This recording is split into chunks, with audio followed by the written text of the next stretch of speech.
OTB AM. This is OTB Sports Radio. It's 7:31 a.m. this morning. You're very welcome along to OTB AM. We broadcast live on OTB Sports Radio, and of course the best place to get us these days is on the OTB Sports app. Just search for OTB Sports in the App Store and you can download it there, no matter what operating system you're on. There are two. It's fine. You know how to do this, right? Everybody knows how to do this. And if you don't, send us a WhatsApp 0879 180 180 and ask for help, and we'll give you some help. We're good at that. We actually know how to teach you how to use your own phone a little bit better. It's something we've got a bit of practice for. Nathan Murphy, good morning to you. How are you? Good morning, Ger. How are you? Pronouncing your colleagues' names is what you struggle with. I was going to go Nathan Morning, and then I was like, I know how sniffy you get when we don't give you your full billing. You know, it's important to you. The brand Murph has to continue to be pushed out there. Dead right. So, yeah, you'll pay for that. Please get it right next time. How do you find your home studio at this point? Are you a little bit tired of it? Are you when you come back in to here, are you like, wow, look, the studio, I get, this is your natural habitat after all? Well, you can relax a bit more in studio. There's not this constant concern of child or children appearing or all-out war outside the sitting room door. So that's always a concern. Generally, you don't have in the office. Now, obviously, it does get a bit hairy at times in there. Yeah, it's okay. I need a new chair is what I've decided. I'm starting to get a bit of back pain. So I need a proper office chair. Have you any recommendations? That's just middle. Man, get an office chair. Take one from in here, or if there's any office chair suppliers out there who want to send you one that we'll happily will boost. Oh, I will. Yeah, over the next while. I need one too. You have some beautiful photographs. You need one too. State of the art stuff. Protect our, like, we're athletes now, so we need to protect our backs. Ergonomic. Yeah. Have you dipped into The Sopranos yet? No. Oh, no, man. I haven't done that far. I'm watching The Sinner season 3. Oh, we only got to far season 2. Is season 3 worth it? I'm only halfway through. I've heard it's not as good. It's a bit weird. It is a bit weird. First two are brilliant. Yeah. First two are brilliant. This one is even weirder than the first two. Okay.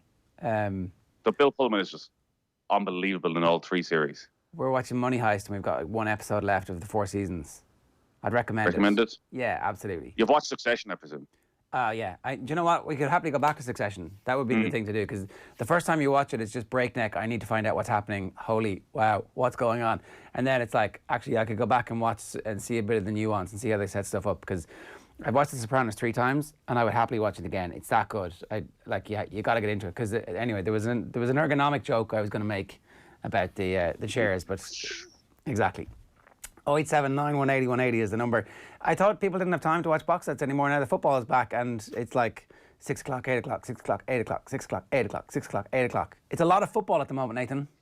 Oh, it's hard to keep up. There's, 4 matches tonight? Manchester United, here, hand them the title for next season already, Ger, with what we saw last night. Absolutely blitzed Brighton, some of the best counter-attacking football you will ever see. Suddenly a little bit of a buzz around United again, and rightly so. Well, we're not gonna waste our Manchester United talk at 7:30. You're going to have to come back to us at 8 o'clock for exactly what Nathan was hinting at there. There's a little bit of sarcasm coming from the Liverpool fans about Manchester United at the moment. I walked into the office and Phil was like, "Oh, Man United are back." I was like, "I mean, maybe they actually are." I was like, nah. But whoever actually managed to buy Bruno Fernandes and didn't screw it up, it's the first time that Man United have bought somebody, spent that amount of money, and they've actually got somebody who immediately fits into the team and makes them better. So we will revisit that point a little bit later on, because what's rare is wonderful. Maybe it's the beginning of something we don't know. 0879 180 180 is the number. Here's what's coming up on the show this morning. We have the sports pages. We're going to talk with Shane to get an update on the latest sports news. Rory Gallagher is going to join us at around about 8:35 this morning. The Derry boss is obviously an interested participant at the moment in exactly how the club versus county debate is playing out. His county board chairman got a lot of praise for saying that there was no way that the county players were going to be playing with anybody other than their clubs, and stories mushroomed about various counties around the country where that wasn't the case. So we'll see exactly how Rory is navigating and negotiating his way through that. Dr. Kevin Moran is on the GAA's COVID committee and was essentially the man charged with drawing up the guidelines for what happens when somebody in a club tests positive, as we now have had in Kilkenny over the last while. So we've had a lot of people contacting us going, what is the procedure, what is the protocol, what happens if training's on a Thursday night and on the Friday morning it emerges that somebody at the training session had COVID. So we'll ask those questions. It's a public information piece essentially from Kevin Moore. And Graham Hunter's going to join us to talk to us about Barcelona kicking away the La Liga title, a 2-2 draw with Atletico, followed another 2-2 draw, I think, at the weekend. They're now a point behind Real Madrid, and Real Madrid have a game in hand, so it could be Real Madrid's title for the taking at this stage. And then Vinny Perth on the League of Ireland. Sometimes the politics in the League of Ireland is absolutely compelling, and this is one of those moments where yesterday there was a vote where Shamrock Rovers went against all of their Premier League comrades. Is that the right word? I don't know, but certainly all of their co-participants in the Premier League, and sided with the entire First Division, and we now have a very interesting scenario there. So that's all coming up for you a little bit later on, though. First, though, we're going to bring you some of the best stuff from last night's Off the Ball. We're going to hear from Spanish football writer Dermot Corrigan in a few moments, and also we're going to hear from Spanish football writer Dermot Corrigan in a few moments, and also Jay Busby on the developing racism story in NASCAR. But first, Sligo Rovers treasurer David Rowe on the resumption of the League of Ireland. There was consensus amongst 9 of the 10 Premier Division clubs that there needed to be some relegation, and the 9 Premier Division clubs proposed that there would be an automatic 1 up, 1 down. So the champions would be promoted and the 10th team would be automatically relegated. There was, I suppose, an expectation that all 10 would back that. Shamrock Rovers took their own position on it, and then somewhat disappointingly, when it went forward then to the executive committee, there are 3 representatives from the Premier clubs and 2 from the First Division clubs. Shamrock Rovers the representative adopted a club position rather than, the 9-1, then carrying the mandate from his constituency who had voted him in to represent him in the first place. So that really sided the vote in favour of the 1 up, 1 down and 1 playoff place. So that's what's happened. And we're disappointed with that. First of all, we're disappointed that, somebody that was elected to represent us has made a decision going against a 90% majority. And, quite frankly, it feels like being mugged all over the place at the moment. Between the financial package that was presented to us and the shortfall that leaves, and this development today, we're playing half a season with 13 games left. It's very disappointing, particularly the way that it's happened. I think it's not fair, and I'm not sure where it goes from here. But we're disappointed with the decision and with the manner in which it was taken. So your disappointment with Sligo, or with Shamrock Rovers rather, David, is twofold. One, they went against the other 9 clubs in the initial vote, which is their right to do. But absolutely, 100%. Yeah, that's not disappointing. Yeah. But secondly, there's a club representative body of which Shamrock Rovers are. They are on that, and you feel they didn't represent 90% of the vote. They put their own vote to the fore on that representative body. Yeah, absolutely. They're entitled to vote as they wish on their own club position, but when you're one of 3 representatives for 10 clubs and that body has voted 9-1 in a particular direction, your obligation is then to follow through. So, we just feel we feel that is a complete misread of why they were there, and they're there to represent the Premier Club Alliance. That's the job, but they took their own singular position into the meeting and it was defeated. They were effectively we think on a wider basis, we think that the proposition is incredibly unfair. We do agree there has to be some relegation, but if half the season, nobody saw this coming. The Premier clubs are carrying huge financial risk, huge financial challenge, which has just been increased because of COVID. And we're being asked to take something on. And to be honest, the sands kept shifting on this. Like at one stage, you could pull out and they weren't going to relegate you. Next stage, it was going to be, a whole pile of playoffs involving First Division clubs and, maybe nobody down from the Premier Division. I think the way it's being decided, both the decision and the way it's being decided are really disappointing and patently unfair. I mean, I know there have been court cases in other jurisdictions of similar decisions. There are talks of boycotts and all sorts of stuff, but I'm not too sure where it's going to go to. But there's anger amongst the 9 Premier clubs that, until we've got to. talks of boycotts amongst the clubs, presumably? Well, the Premier clubs are meeting this evening, absolutely not happy with the outcome and the way it was reached. And, you know, we all want to play. The FAI came out with a statement at one stage that the most important thing they were being told by UEFA was to complete the Premier Division.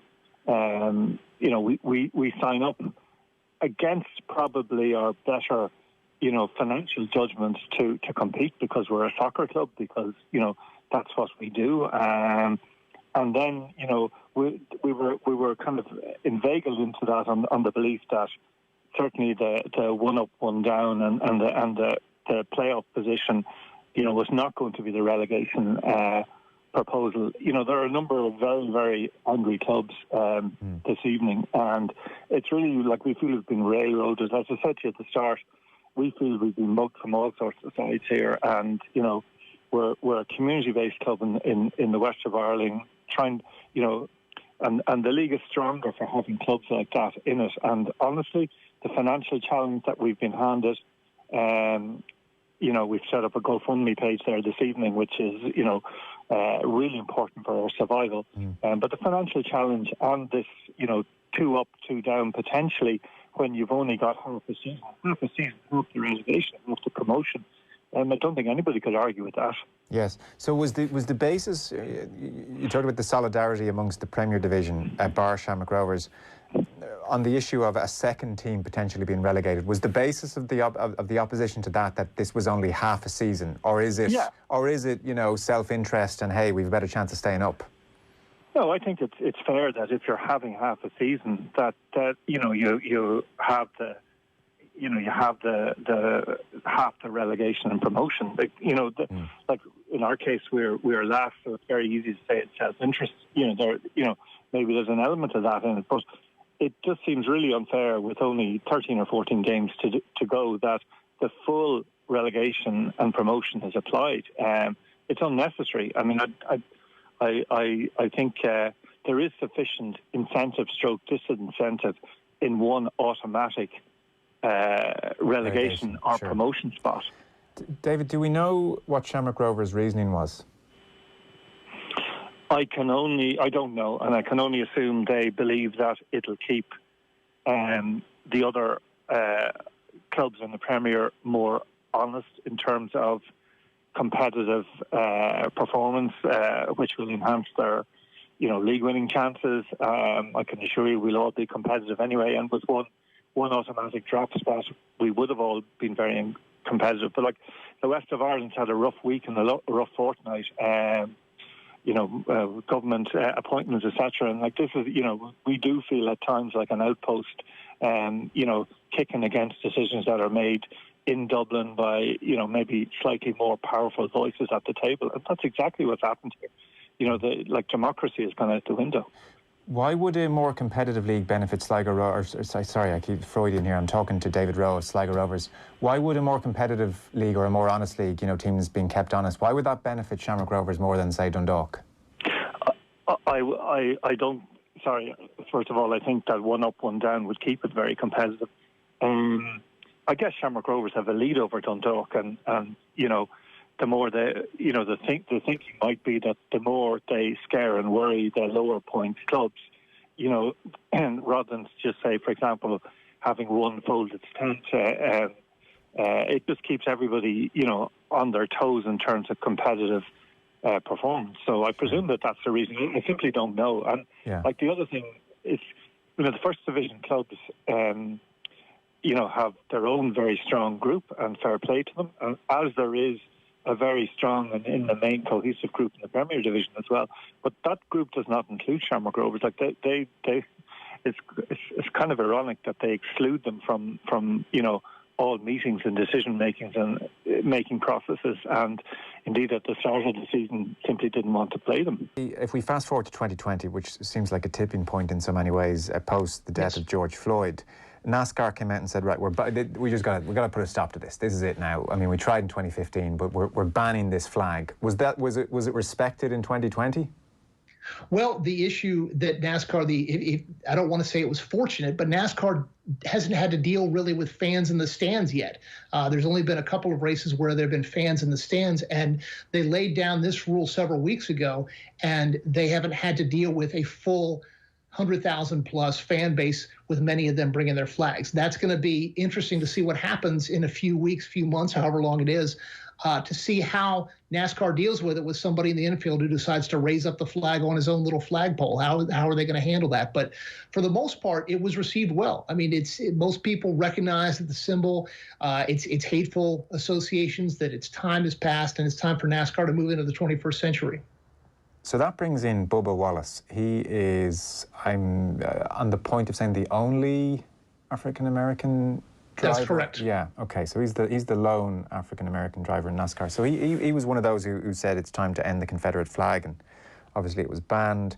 And then this extraordinary story, which, you know, had its ups and downs and retractions and clarifications, kicked off. So in short, somebody in his garage, in Bubba Wallace's garage, this is after the latest ban on the Confederate flag, found a noose in the garage. And there are, and you put it in your piece on Yahoo Sports, there are 29 NASCAR tracks, there are 1,600 garage stalls plus. 11 of those stalls have knots tied in the pull ropes, and exactly one, and it's this stall which Bubba Wallace was operating out of. This one had the noose. So the person who found it quickly put two and two together here, reported this. NASCAR came out very strongly. I mean, we've just put a picture of it up there, of the noose. I know that wasn't released immediately, but it's just a shocking image when you see it hanging there like that. And NASCAR came out really strongly. The whole sporting world, or certainly in the States, came out really strongly and condemned this absolutely initially. Right.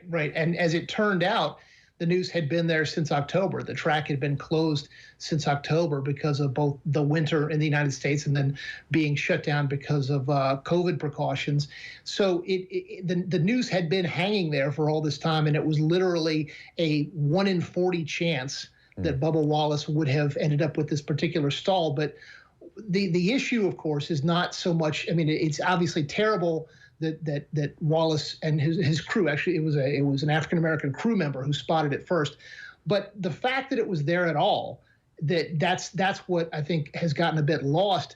You wouldn't see a noose hanging in the corner of a bookstore. You wouldn't see the noose hanging in the corner of a coffee shop, you know, that kind of thing. And so to have it hanging in the corner of a garage, no matter how quote unquote innocent it might have been to tie it, that's what NASCAR is pushing back against. Yeah, so there was the initial, well, there's a noose and it's been put in Bubba Wallace's garage for him to find, or for that African-American team to find, and it was chilling. Right. You know, that was a chilling thought that this was the reaction. And then the FBI came out and said they'd established this noose was there from October, which predated Bubba Wallace being involved with that garage. And then there was obviously the backlash. Well, look at this, you know, you've concocted this effectively. It was a normal overhand loop used to pull down garage doors, and you made a mistake here and you jumped to conclusions, and it's all on you. So you'll need to explain this to me. A normal overhand loop used to pull down a garage door versus a noose. There is a practical use to this rope. This is not just hanging in a garage and doesn't do anything. This is used to pull down a garage door. But I guess your point is, even subsequent to establishing that this has been there since October, is, well, it doesn't need to, the knot itself does not need to be a noose. Right.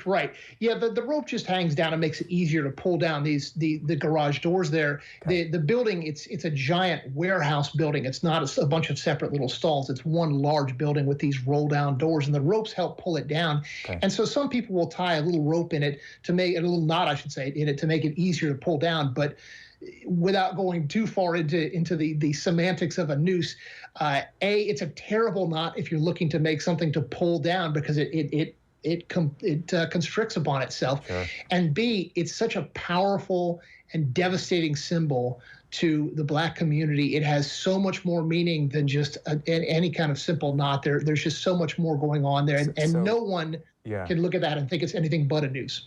Yes, so it's not practical. It's not the best knot to tie, first of all. No. And you're saying, at best, it's very, very careless and insensitive. At worst, maybe it's right in the ballpark of the Confederate flags flying. Yes, and at best, the best estimation is that it was done by somebody who was being completely thoughtless. But when you consider the fact that Wallace had just come out in support of Black Lives Matter, had it on his car, there was a rally outside the track, outside Talladega earlier that day to protest the removal of the Confederate flag. There was a plane flying over the track saying defund NASCAR with a Confederate flag on it. When you add all of that together, it is not at all a far leap to make that this was deliberately targeted at Bubba Wallace. And so it is definitely a relief that it wasn't, but that doesn't solve the question of why it's there in the first place. I saw the other drivers come out very strongly in support of Wallace, and he was pushed to the forefront of the grid, and they took a photo, and he was doing interviews on morning television nationally, and NASCAR, in fairness, did come out and called it heinous and said they were angry and outraged. So there was that degree of support, but still, even that plane flying over the track with the Confederate flag, that is really difficult. And Kyle Larson is a driver, and during the lockdown there were online races happening, and he was involved in one of the online races, and I think he thought his radio car was not for the public, and he used the N-word, and ultimately he had to lose his job. So this is the atmosphere we're talking about. And I saw, Jay, you wrote a piece for Yahoo Sports, and you said, within minutes of arriving at the first race I covered for Yahoo Sports back in early 2008, I saw propped on the back of a pickup truck a whiteboard with a crudely scrawled racist caricature of then presidential candidate Barack Obama, just as an example. So this whole thing, it stinks. The whole thing does have it's got a massive problem, the sport. It's infuriating. As someone who has grown up a fan of the sport, as someone who continues to cover the sport, it's infuriating to see these racist elements that still are present in the sport. NASCAR itself is not a racist sport, but there's an awful lot of racists who really enjoy NASCAR and find that it is for them a safe place to express what they want to express. And NASCAR, to their very great credit, has said enough. We don't need you in the sport. We don't want you in the sport. Hit the road. If Real Madrid go on to win the league, as looks now increasingly likely, he gets the chop in the summer, I presume. Yeah, there's already talk, and this will be harsh on him because it's not really his fault, but they're playing Atletico tonight. Atletico are in great form. Were things to go wrong tonight, and again at Villarreal at the weekend, and Villarreal are also in great form, and they're pushing to qualify for the Champions League next season. So were Barca to really go badly in those two games, it's possible that Setien would get sacked immediately, and the Barca B coach Garcia Pimiento would be asked to take over the team for the rest of the season. That's difficult then as well because they've got the Champions League coming up as well. Barca are still in there. It's going to be difficult for them, but they still have a chance. So everybody kind of hopes that whether to sneak a win against Atletico. I'm just checking on the TV here. Whether to sneak a win tonight and then to pull things together, even if they don't catch Madrid in the table, that it will be enough for Setien to go on.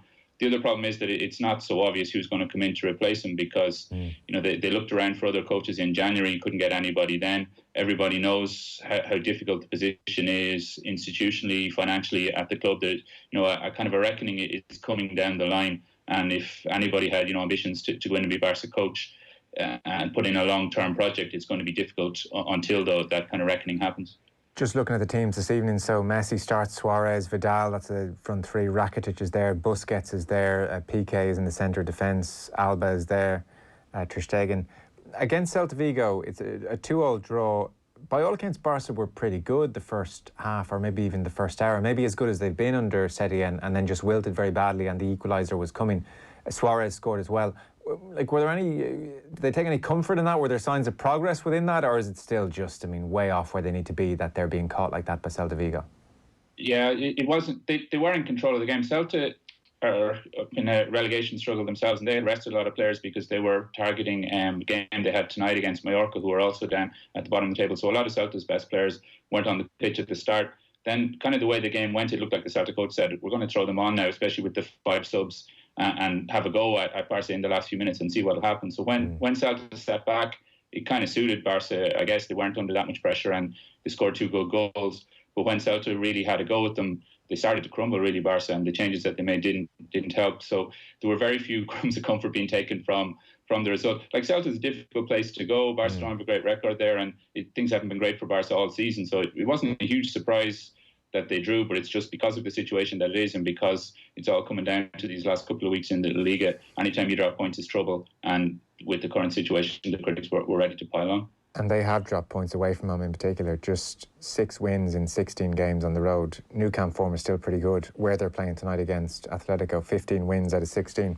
So look, that is the specifics of this mini crisis, and it's been, it's just been brewing there all year behind the scenes, and Setian will meet his inevitable end soon enough. But like, the big picture is what you looked at in your piece at The Athletic, and it is the bigger talking point here. And you make the point that really, if you go back to the summer of 2014, that's probably the last time that Barcelona really strengthened. So they spent 165 million, you wrote in your piece, and they signed Suarez, they signed Ter Stegen, and they signed Rakitic. All settled in pretty quickly, all made a difference to the team, and they won the treble that year: Champions League, La Liga, Copa del Rey. You then outlined the following seasons, and it is quite staggering, really. They spent more than 800 million on new players, and we could go through the various years, but the short version, the short conclusion, of the 800 million, it's hard to say they've bought a single success story. Yeah, it's been amazing, really, and it was interesting to go back over it and to just look at the different windows and outline just how much money has gone. Barca used to be able to sign, like, the best players in the world wanted to come to Barcelona. That was the deal. You people like Thierry Henry or Cesc Fabregas or Mascherano, David Villa, who are actively going at their former clubs and going, I need to get out of here, and putting up a fight to go to Barcelona. More recently, it's been like they've signed a lot of younger players who have promise. They've signed players who they think will do a job for them to fill in. But as the mainstays of the team, your Xavis and Iniestas and everybody has Dani Alves have moved on. The people who've come in to replace them have just been not of a similar standard at all, and the guys who they've made bets on hasn't worked out. Like some players like Coutinho, Dembele, even Griezmann, they're all good players. It's not that they've been signing people without any reputation at all. But for whatever reason, it hasn't worked. They haven't been good fits, or the way the club is set up, the way the team is set up, has not been ideal for them as players. And it's just been very difficult for them. Just looking at the TV, Barca have scored, it might have been an own goal at a corner. Messi put a corner into the near post, so it's 1-0 to Barca on live here.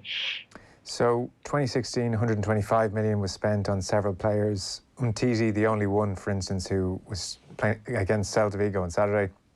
2017, Neymar went to PSG, so that's 200 million in coming back in, which is significant, we should say, of the 800 million. That summer, Barca spent 375 million. Dembele, Coutinho, Paulinho, Nelson Semedo, Yerry Mina, Deulofeu and Marlon. This season, 273 million spent. Griezmann, Frankie de Jong. You would still hold out hope that things might go okay for de Jong in the long term, and a couple of other players as well. Who's dictating things now? I mean, who's pulling the trigger on the signings? Who's identifying the players? Does the manager hasn't felt like an especially strong figure there for some time? Have we had consistency even behind the scenes? No, that's a big thing that was interesting to look at as well, is that the big transfer window that worked for them, back in 2014, they had Zubizarreta, the former Spain goalkeeper and Barca goalkeeper, was the sporting director, and he previously had worked with Guardiola and now was working with Luis Enrique, who were two former teammates of his. They saw the game the same way. They were able to, the coach could kind of say, this is what I need for the team. The sporting director could go and look at it, and the money was there to sign the players that were identified. There was a big row then between Zubizarreta and the president, Bartomeu.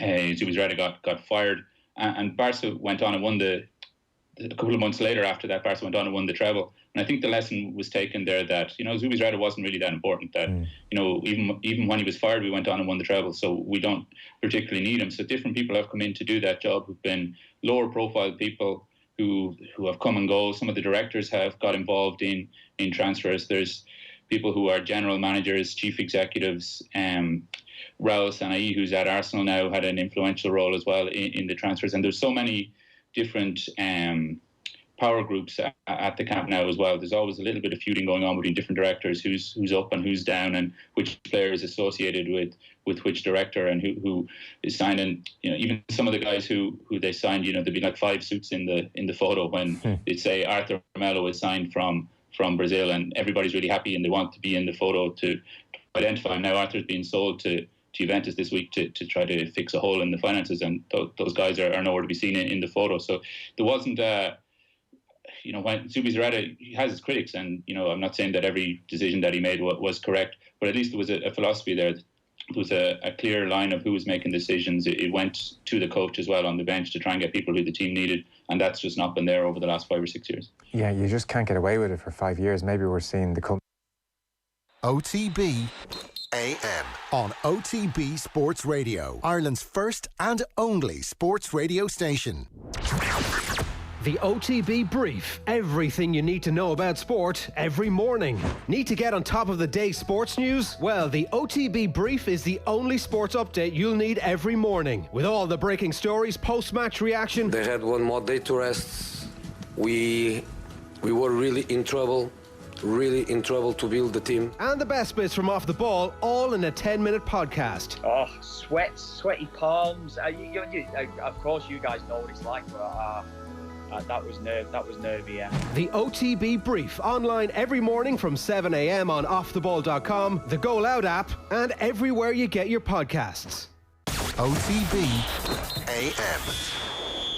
And a very good morning to you. You're very welcome along to OTB AM. Hello to our podcast listeners, and hello to the rest of you who've been with us since 7:30 this morning. We broadcast live every morning from 7:30 all the way through until 10 o'clock on all of our social channels, and then you can get the best bits on our podcast, which goes live at around about 10:30 every morning as well. Now, Nathan Murphy is with us. Nathan, how are you? Good morning to you. Thank you for the full and proper introduction, Chair. Our esteemed colleague, number one commentator, and Grand Poobah of Mayo, I believe, is your full title. That's thank you. That's what I like to go with. You left out, of course, Sports Broadcaster of the Year, Chair. Sorry, where's my trophy? Is this one here? Yeah. Oh, no. No. It's in your house, I presume. I'm surprised that it isn't sitting on your desk there. That Next trophy time. is far Maybe away. later. Except it's not far away. It's never far away, is it? Right, Man United are back, and somebody at Manchester United knows how to buy players, because all they needed was someone to join this whole thing together. That was all they were missing. Listen, I think people expected Bruno Fernandes to be a good signing, but maybe not quite this good. It's been an incredible introduction, how he has transformed the way this team play and how he's become this massive leader already.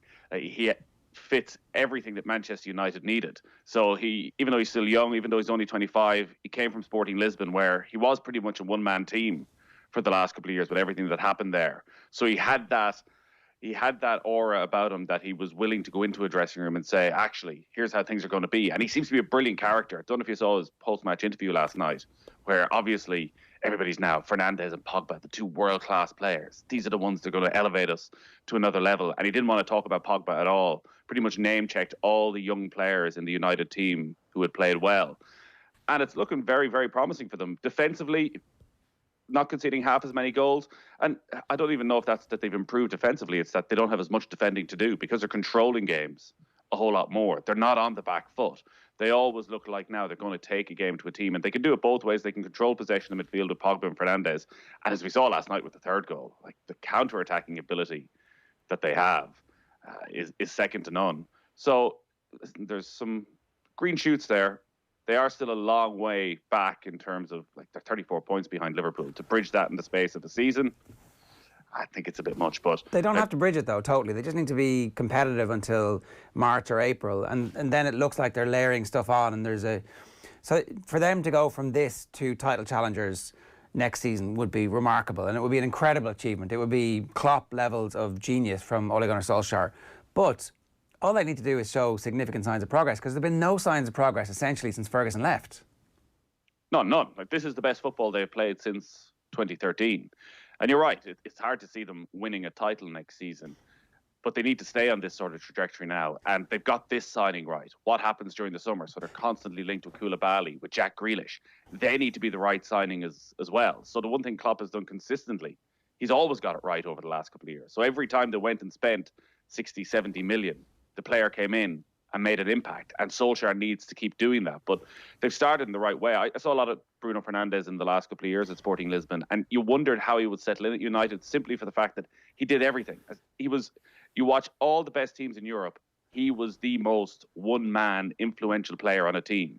I don't know if you remember what happened at Sporting, where a couple of years ago, the supporters basically turned on the players and attacked the players at the training ground. There were all sorts of issues with the owners, and the vast majority of the best players left the club after that. So Rui Patricio left, William Carvalho, 6 or 7 of their leading players left in outrage at what had gone on behind the scenes and with the supporters. But Bruno Fernandes stayed. And you would watch him and he'd pick the ball up, he'd go between the two centre halves and the goalkeeper would roll it out to him. And he literally 1-2 his way up the pitch almost. So he was that influential. He did everything. He was all over the place. And I wondered when he came to United whether or not that's what they wanted. But it seems actually they've just given him a role, in an attacking role. His goal-scoring record has always been off the scale for a midfielder. He scored 33 goals in all competitions in his last season at Sporting. Not bad. So and he scored that while doing everything else, while always being a defensive midfielder at times. But now it's just, just use your attacking stuff and we'll get someone else to give you the ball. Well, so you had this conversation with John Giles last Thursday night, and Giles was like, he's not a midfielder, Nathan, he's a forward. And it's in the hierarchy of how Giles has always classified people, there are traditional midfielders, and that's Scholes and Keane and Vieira and Petit and him and everybody else, all those players that he played with, right up to even Lampard and Gerrard, who might have played further forward but were certainly box to box. Is it possible that actually he does end up being one of a front three, and that Man United actually look to add somebody alongside Matic and McTominay and Pogba if Pogba stays?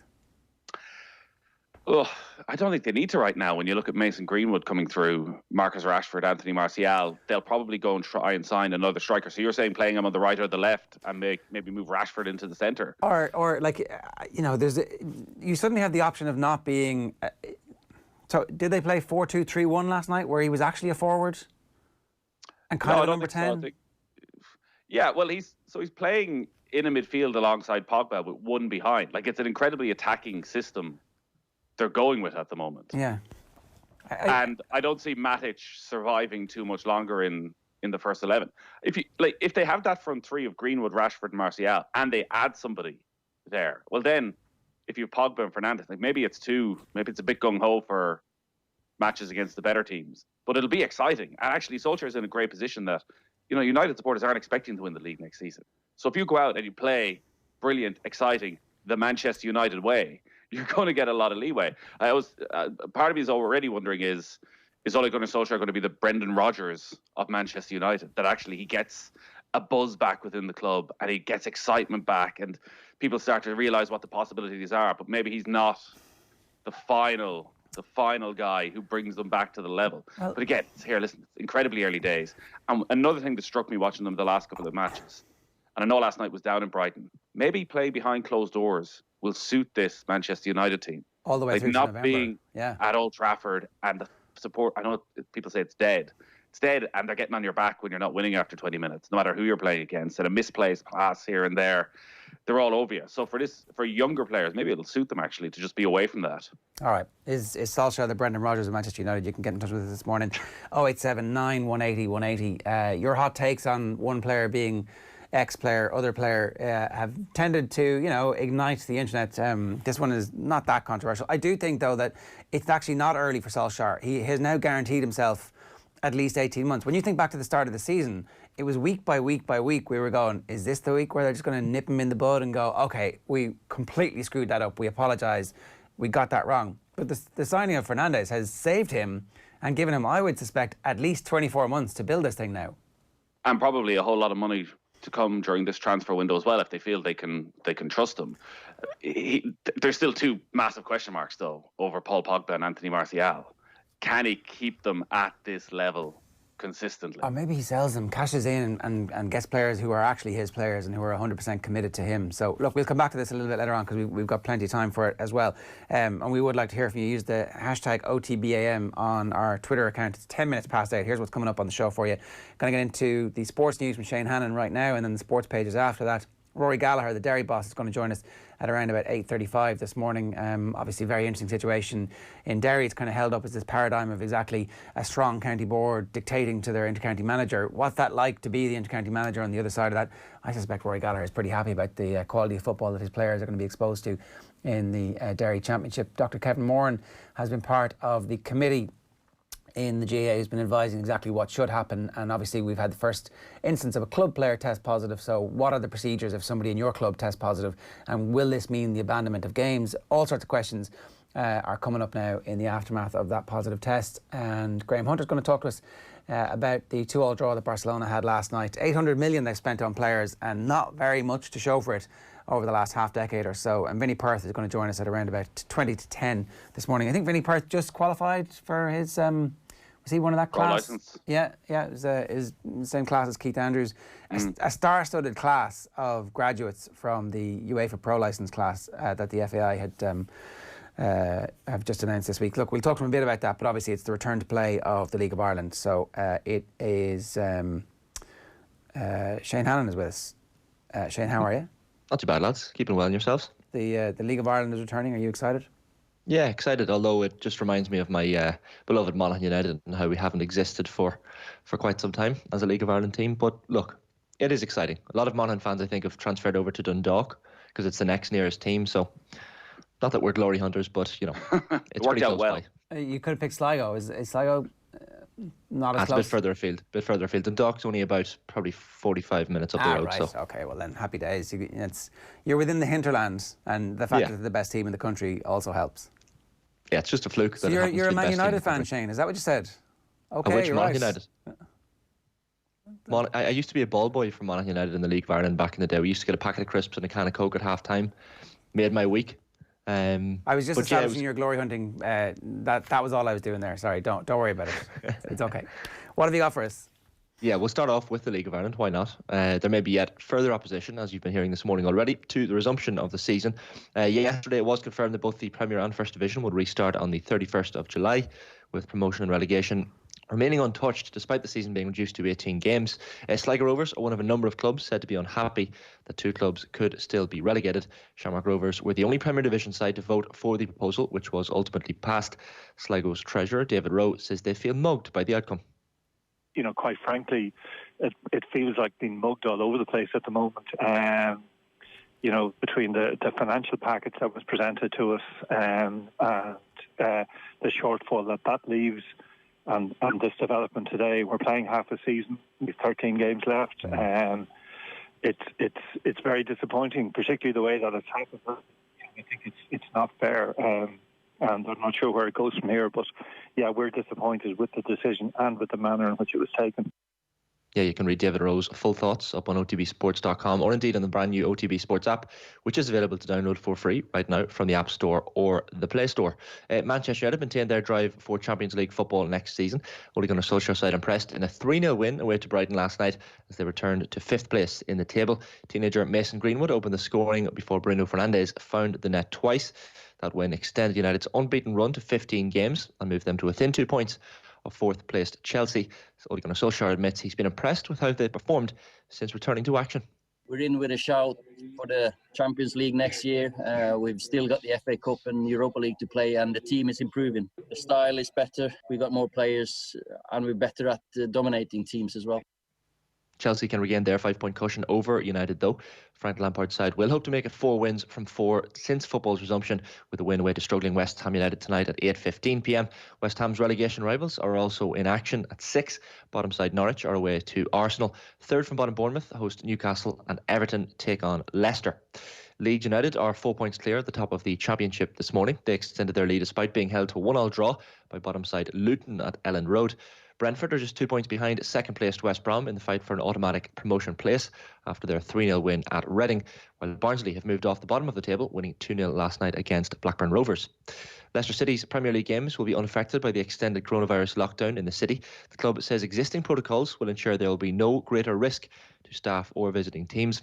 Brendan Rodgers, we've been talking about him already this morning. His side travelled to Everton tonight before hosting Crystal Palace on Saturday. Lionel Messi scored the 700th goal of his career with a Panenka penalty in Barcelona's La Liga draw with Atletico last night. The goal had put Barca 2-1 up before Atletico Madrid hit back to draw 2-2 in that game. Barca remains second, 1 point behind Real Madrid, who have a game in hand. That penalty was also Messi's 630th goal in his 724th appearance for the club. Not a bad record whatsoever. Leroy Sané has likely played his final game for Manchester City. The German winger is set to complete a move to Bayern Munich after the club's agreed a fee which could rise to €60 million. City will reportedly earn 10% of any future move made by Sané. He played just once this season for City due to injury, coming on as a substitute in last week's 5-0 Premier League win against Burnley. To racing this morning, lads. 2 Group 3s down for decision at Leopardstown later this afternoon. First up, it's the Derrinstown Stud Fillies Stake. That's followed by the Amethyst Stakes. The first of an 8-race card is off there at 4:25. There's also an 8-race card at Tipperary this afternoon. Slightly earlier start there, the first off at 1 o'clock. Mohamed El Yunusi has rejoined Celtic for a second loan spell from Southampton. The winger helped the Scottish Premiership champions to their 9th league title in a row during the last campaign. El Yunusi found the net 7 times in 20 games for Neil Lennon's side last term. And finally, for me this morning, lads, plans to paint Black Lives Matter on courts when the season resumes on the 31st of July are being discussed by the NBA. NBA players have reportedly been given permission to use words promoting social justice in place of their names on uniforms. The season's remaining games will be played at Disney World in Florida. Shane, thanks very much for that. It is 16 minutes past 8. It's time for the sports pages.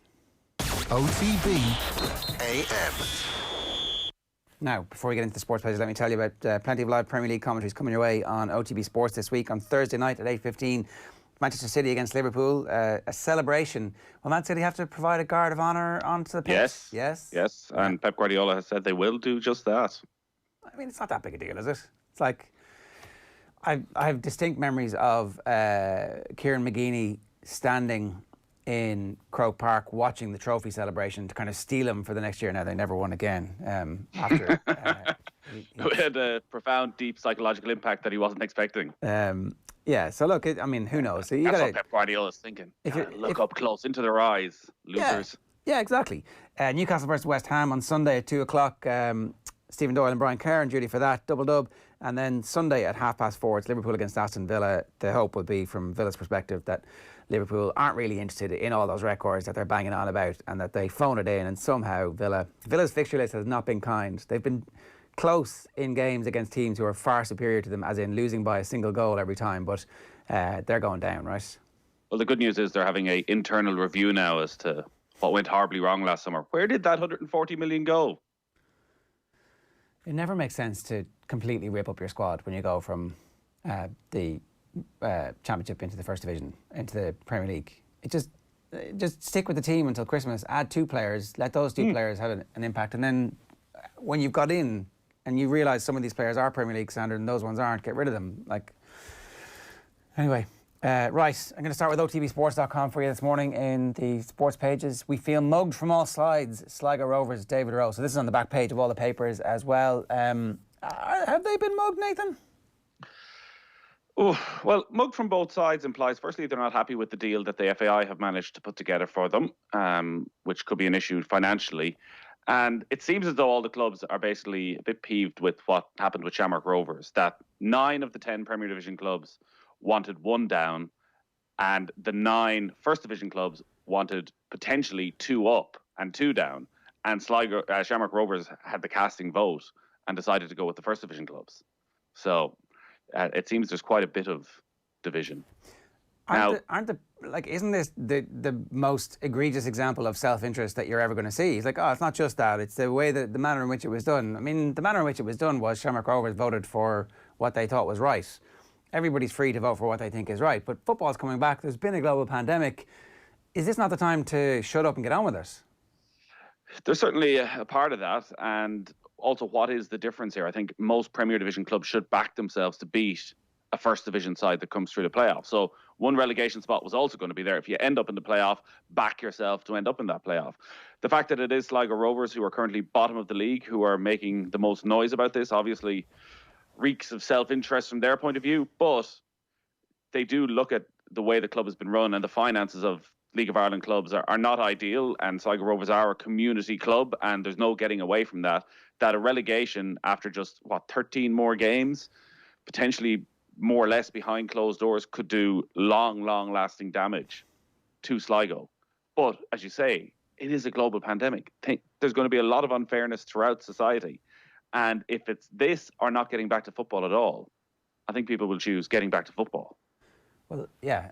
The other thing was that there was a line about how it's been a bad week from the West perspective. We saw was it the Mayo News or one of the Mayo papers talking about a cabinet Cromwell would have been happy with.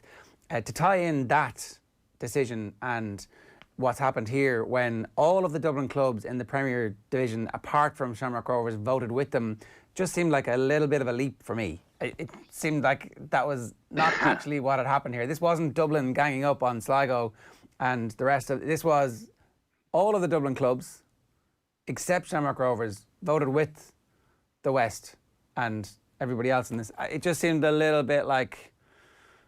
Well, there's probably a deeper lying frustration there as to maybe the influence now that Shamrock Rovers have over the league. They have 2 clubs within the league.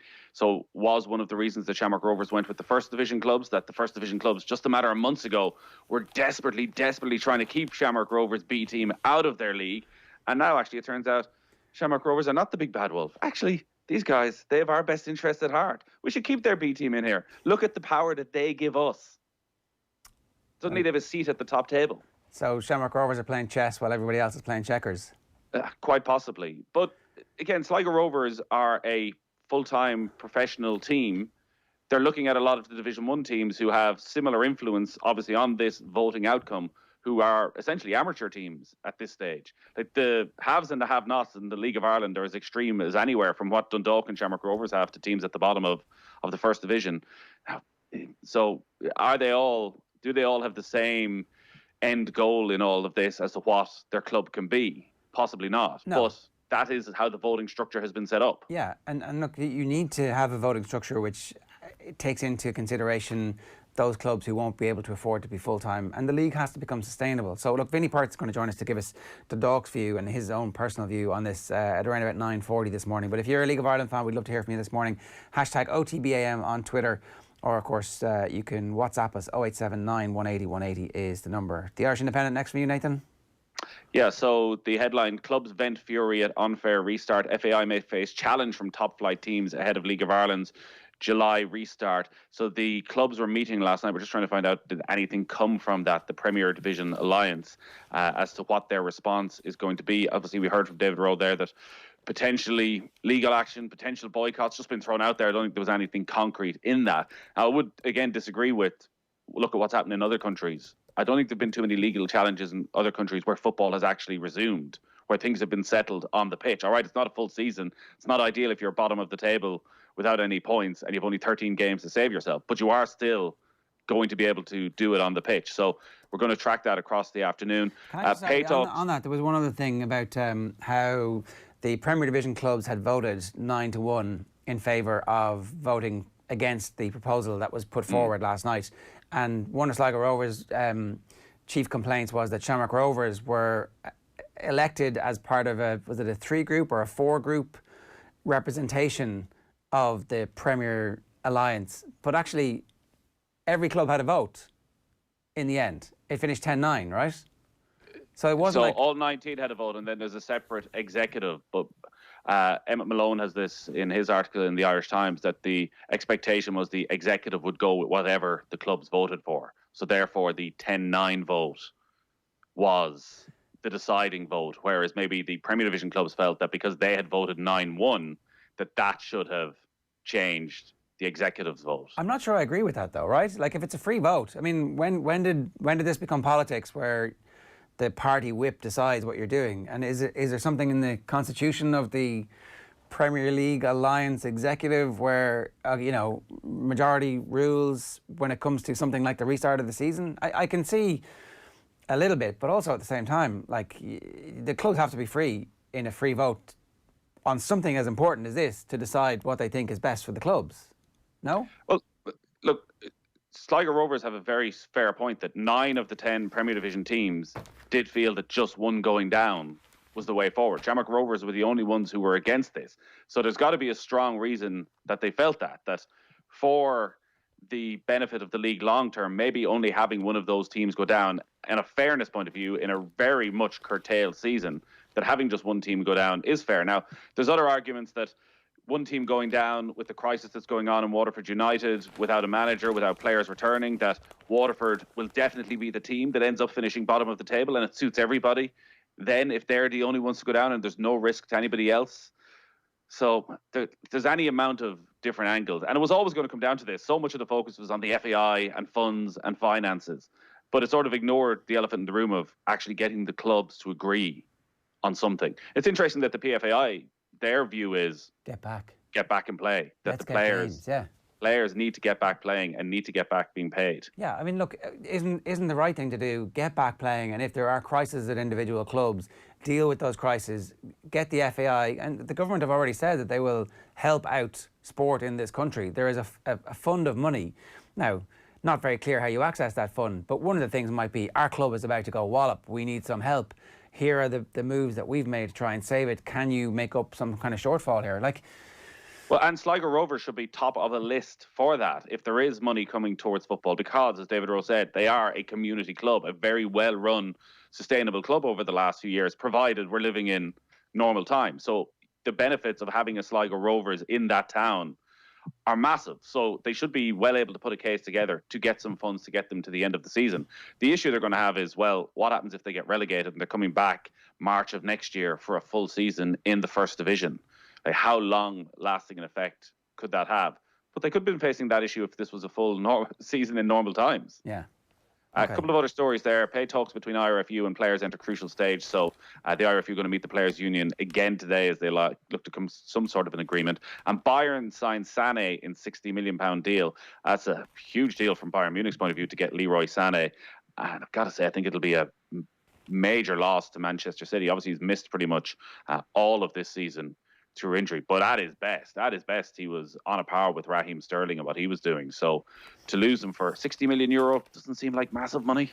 No, well, they're trumpeting that they're absolutely delighted with the fee because, the COVID, and he's only 1 year left of his contract and didn't really fit our thing. And we've got loads of young players coming through anyway, so we'll see if they're as happy down the road. So the Examiner for you, their headlines this morning, with a bit of cop on, club and county can get along, is Kieran Shannon's excellent column this morning, detailing how these two things are actually the same and everybody should stop fighting and bickering and try and work out a calendar that makes sense and some common sense rules around the governance of how, when club players are released to the county, how often county players train meaninglessly.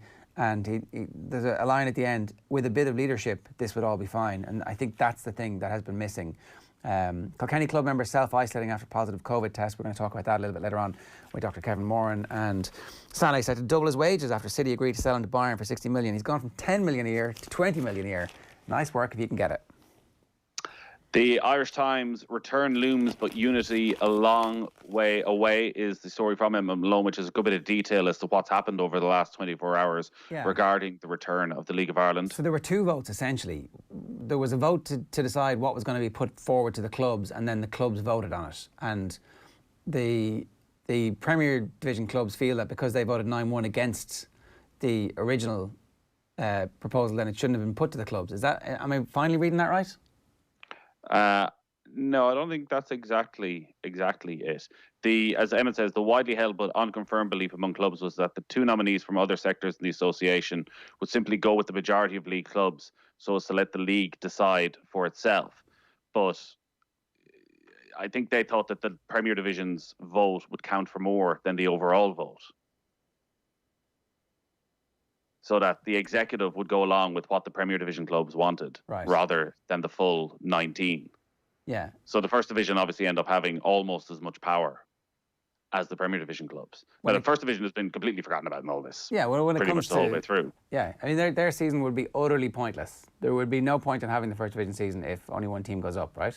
You could play 5 more games and decide, okay, you're up, off we go. Well, pretty much, but whereas now actually the first 5 teams, which should keep 7 or 8 teams involved, and also they want to get back to full-time professional football, a lot of those clubs next season. So yeah. Okay, so the Times Ireland is next. Yes, it is, Ger. Yes, it is. Yes, it is. Yes, it is. Well, oh, there you go. It's not even the Times Ireland anymore, of course. No, I was just going to say. Yeah, it's just the Times, the London Times. Sané to join Bayern for 55 million quid. And then rising star Greenwood dazzles in United rout 18, scoring a sensational solo goal and set up another as Man United beat Brighton 3-0. Tuilagi, England future in doubt. Manu Tuilagi's future with Leicester Tigers and England has been thrown into uncertainty after it was understood that the centre refused to sign a revised contract with the Premiership club. So absolute chaos at Leicester Tigers at the moment. And commentators' race training. All staff at BT Sport are to undertake mandatory training to counter racial bias after a study commissioned by the PFA found significant differences in the way black and white players were referred to in match commentaries. That's a story that's going to run and run, obviously. The Mail, Club C Red, Sligo lead, League of Ireland revolt against unfair format. And then Philip Lanigan has a story. This shouldn't be about club versus county. This is the Derry County Board Chairman, Stephen Barker, has called on all parties in the GAA to come together to resolve their issues around the return to place, following on from Michael Duignan's comments on Off the Ball on Tuesday night, and also the pictures of Mason Greenwood, Mace the Ace, Greenwood, the diamond is trump card for United. Neymar versus Rovers. Paris Saint-Germain have apparently invited Shamrock Rovers to a friendly. That's an exclusive from Mark McCadden on the back of the Star. Rovers can always have Paris. They just have to sort out exactly what quarantine issues there might be around that, but that would be pretty interesting. And Special Brew, Fernandes brace sinks Seagulls. Farney face up to another Mission Impossible. It's a story about Monaghan and their football season. The Sun, lockdown in out. Masters warn of Prem knockout if cities follow Leicester. So this, people might have been following yesterday. Leicester as a city has been basically put back into lockdown. They've had to reverse a lot of the loosening measures because of there's been so many outbreaks there over the past couple of weeks. Talk and speculation that maybe Leicester City may have to play some of their games at a neutral venue. Now that seems to have been put on hold, but Richard Masters, the new Premier League CEO, was up in front of the British government yesterday and facing all sorts of questions and implications. And once again, the British government trying to lay a lot of the blame for what's going on at football clubs and Premier League players. Obviously, the celebrations of the Liverpool supporters came under focus. He pointed out that, well, you know, a day earlier there was quite a lot of people on the beach at Bournemouth that they don't seem to be quite as worried about as the Liverpool supporters celebrating.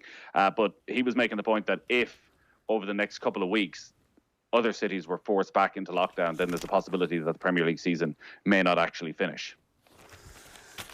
I mean, that'd be great for Villa if there was like a suspension. Well, who needs relegation, Nathan? Oh, wait a second.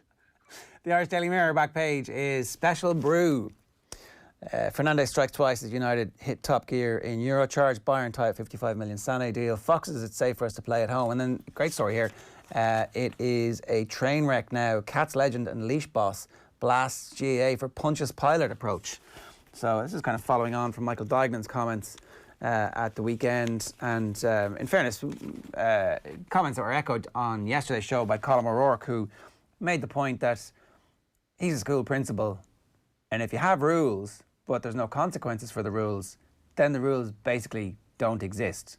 And essentially at the weekend, it has been interpreted by many people, many commentators, and essentially it seems all the inter-county managers, that the comments from the GAA when they were announcing that there wouldn't be sanctions now for teams who breached the deadline for inter-county training, that everybody's like, well, what's the point of the rules in the first place then? So Eddie Brennan has, he's saying pilot error is the headline, as in Pontius Pilate, you know, washing your hands of the situation.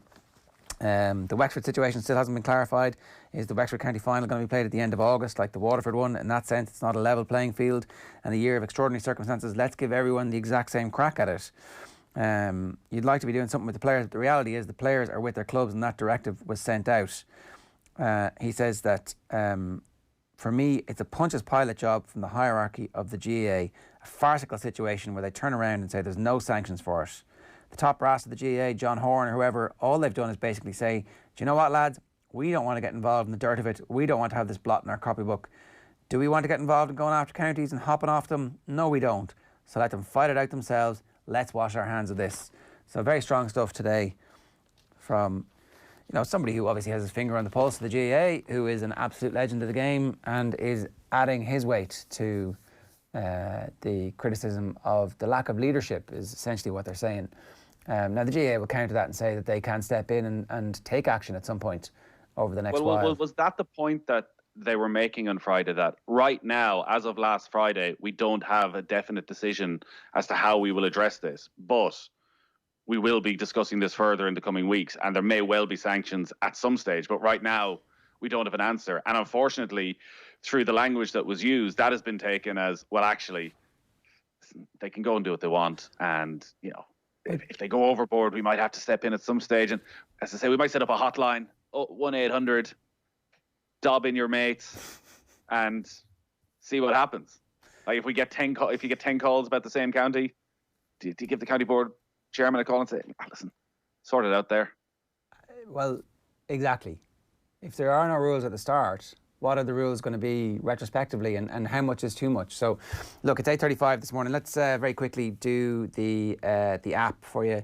We'll tell you what's on the OTB Sports app. Just search OTB Sports in the App Store and Google Play, and you can download it for free gratis and for nothing. When you log on, you get the home feed that's tailored to your sporting desires. And that's what's live for you on the app this morning. You can listen to OTB Sports Radio at the click of a button, 24 hours live sports radio station for you, everything that we do. And then our podcast network, over 40 podcasts are delivered across the week for you. So whenever you want it, we are there ready for you. And if you want to dip into our video, etc., away you go. It's a brilliant piece of new kit that we're very proud of here on OTB. OTB AM for you. And I want to play you this because it kind of sets the table for a lot of the conversations that we've been having about GAA. We're going to speak with Rory Gallagher, the Derry boss, in just a moment. But here is some more of Michael Duignan, which is kind of, I think, lit a touch paper and really started the debate about what the future of the GAA is going to look like. Have a look. So you're saying you kicked them out of the championship? Well. Look, I don't want the headline to be kick them out. I think what you're saying, we've always been skirting the rules. Yeah. This is not skirting the rules. This to me is way more serious than that. We're just coming out of an unprecedented time in all our lives, and we can't talk out of both sides of our mouth here. If community is going to be first and if club is going to be first, for the reasons, it would have been much easier to bring back inter-county from a logistics point of view. But the decision was made to go back with our clubs because every player is a club player. Mm. And I'll be honest with you, it's not even disappointing. I'm disillusioned with the direction from inter-county managers, first of all, for forcing and putting pressure on their players to go back training. Because players will do, as I've said many times in the past, they will do whatever they're asked to do. But I'm starting with the inter-county managers, the inter-county boards for allowing it to happen. I'm also disillusioned with Croke Park for not coming up with stricter sanctions.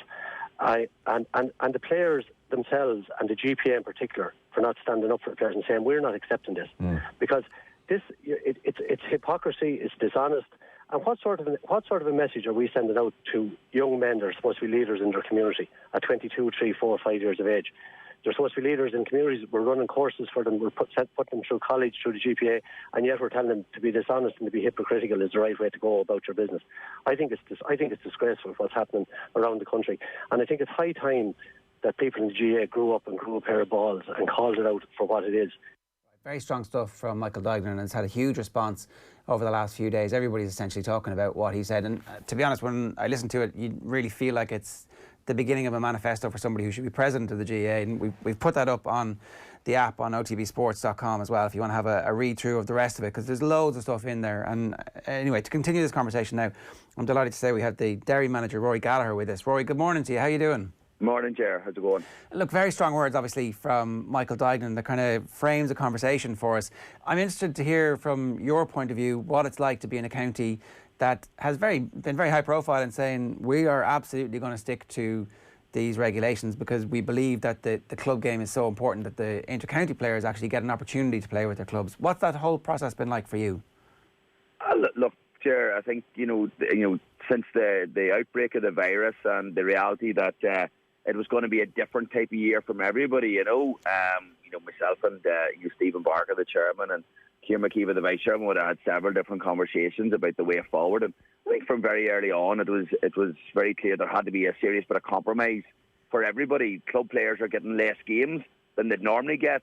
County teams are getting less training. But we're all very grateful to be getting the opportunity, number one, to get playing, both club and county. And I think it was very, very clear guidelines. There was an 11-week programme, 11 weeks issued from Croke Park to play club football and hurling. And I think Derry have been very proactive on it.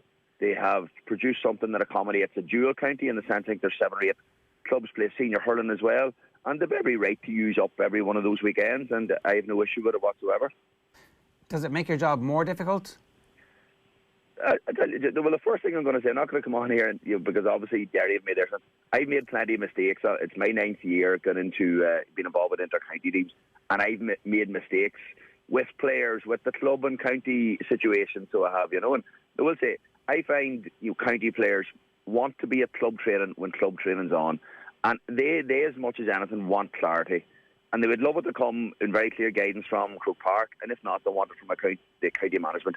The county players playing for the clubs, they do not want to be compromised. They don't want to be letting their club team down.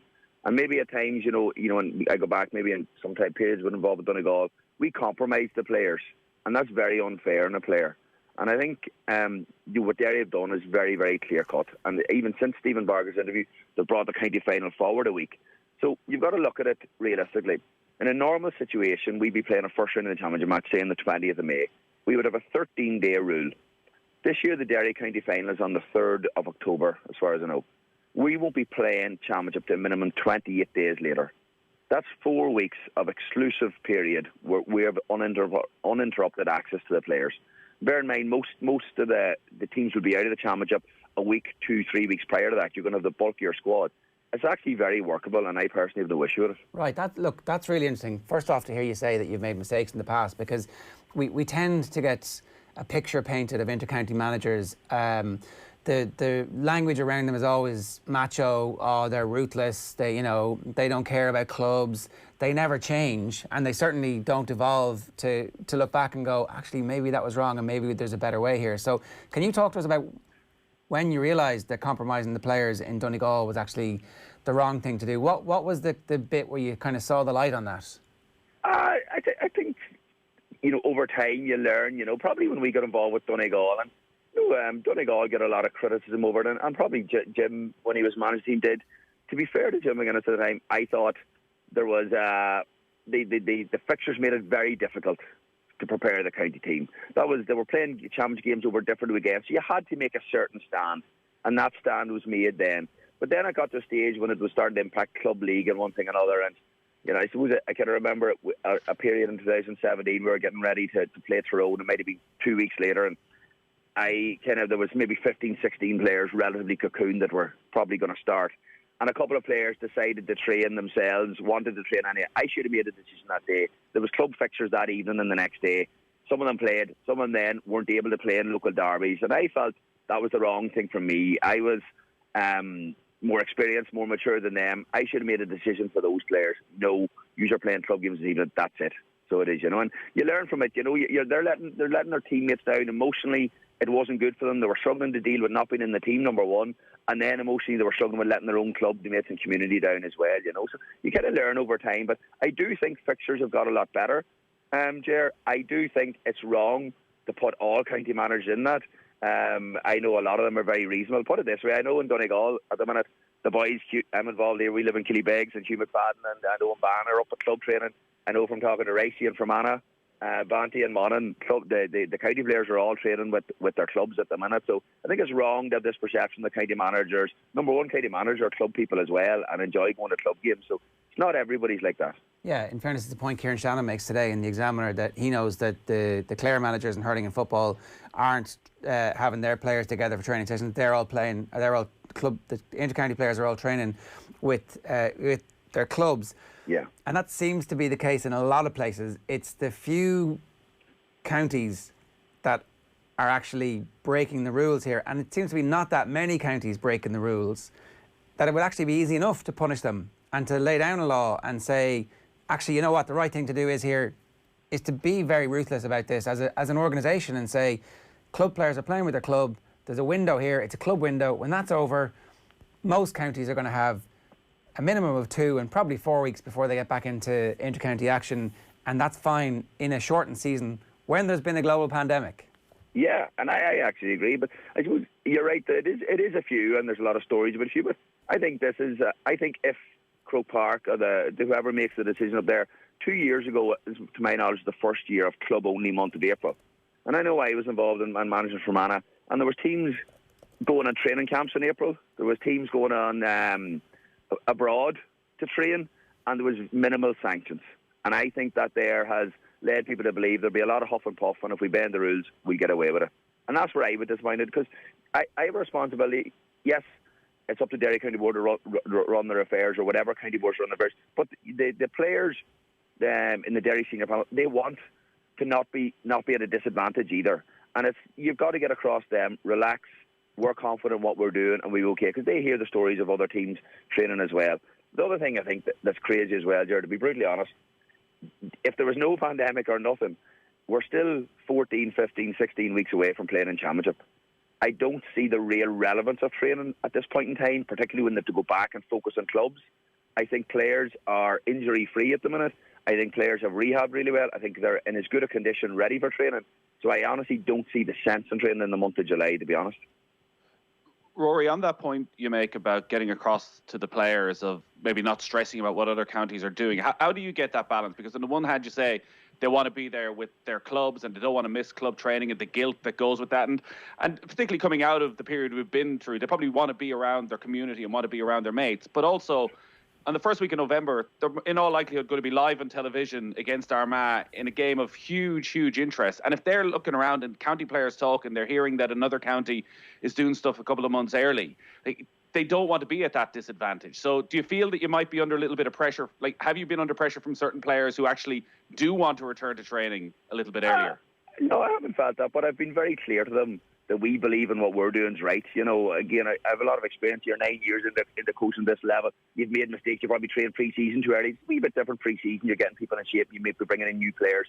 I've been saying, I've been very clear to them. We're very comfortable with your level of fitness. We're not going to make massive inroads in fitness. You can still focus on your strength, your gym work, your rehab from injury, that sort of thing. We are going to go out and meet them in small groups. There won't be collective training. We're just going to relay to them what we intend doing when we get back, and then how we move forward into this season and the next season. And the players have got to trust the management in the back, and they've been, thankfully, the guys with me, Kieran, Mina, and Madoon, we're all on the one wavelength as well. And there's none of them saying to me or to what we feel we need to be at this. Plus, there's a huge reward for players playing in club championship.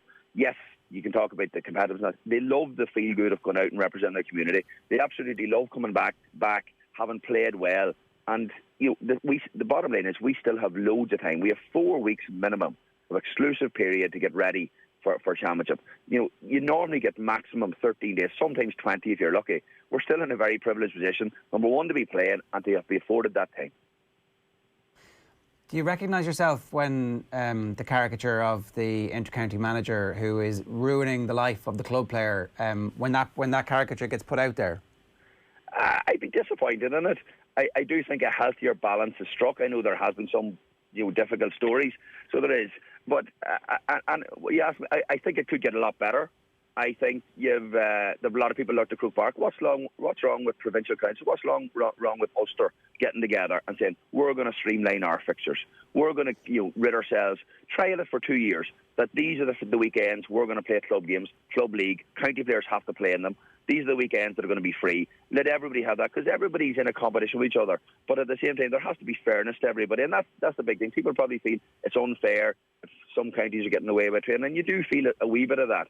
But I think that provincial councils, there's a lot of people in paid roles in provincial councils. Why don't they get together? Bring in club managers, bring in county chairmen, county secretaries, or the people that make the fixture in each county, and let's come to some sort of unity in each county or in each province at the very start and try to take it forward from there. Because while county managers, and including myself, we've all made mistakes. There's no doubt about that.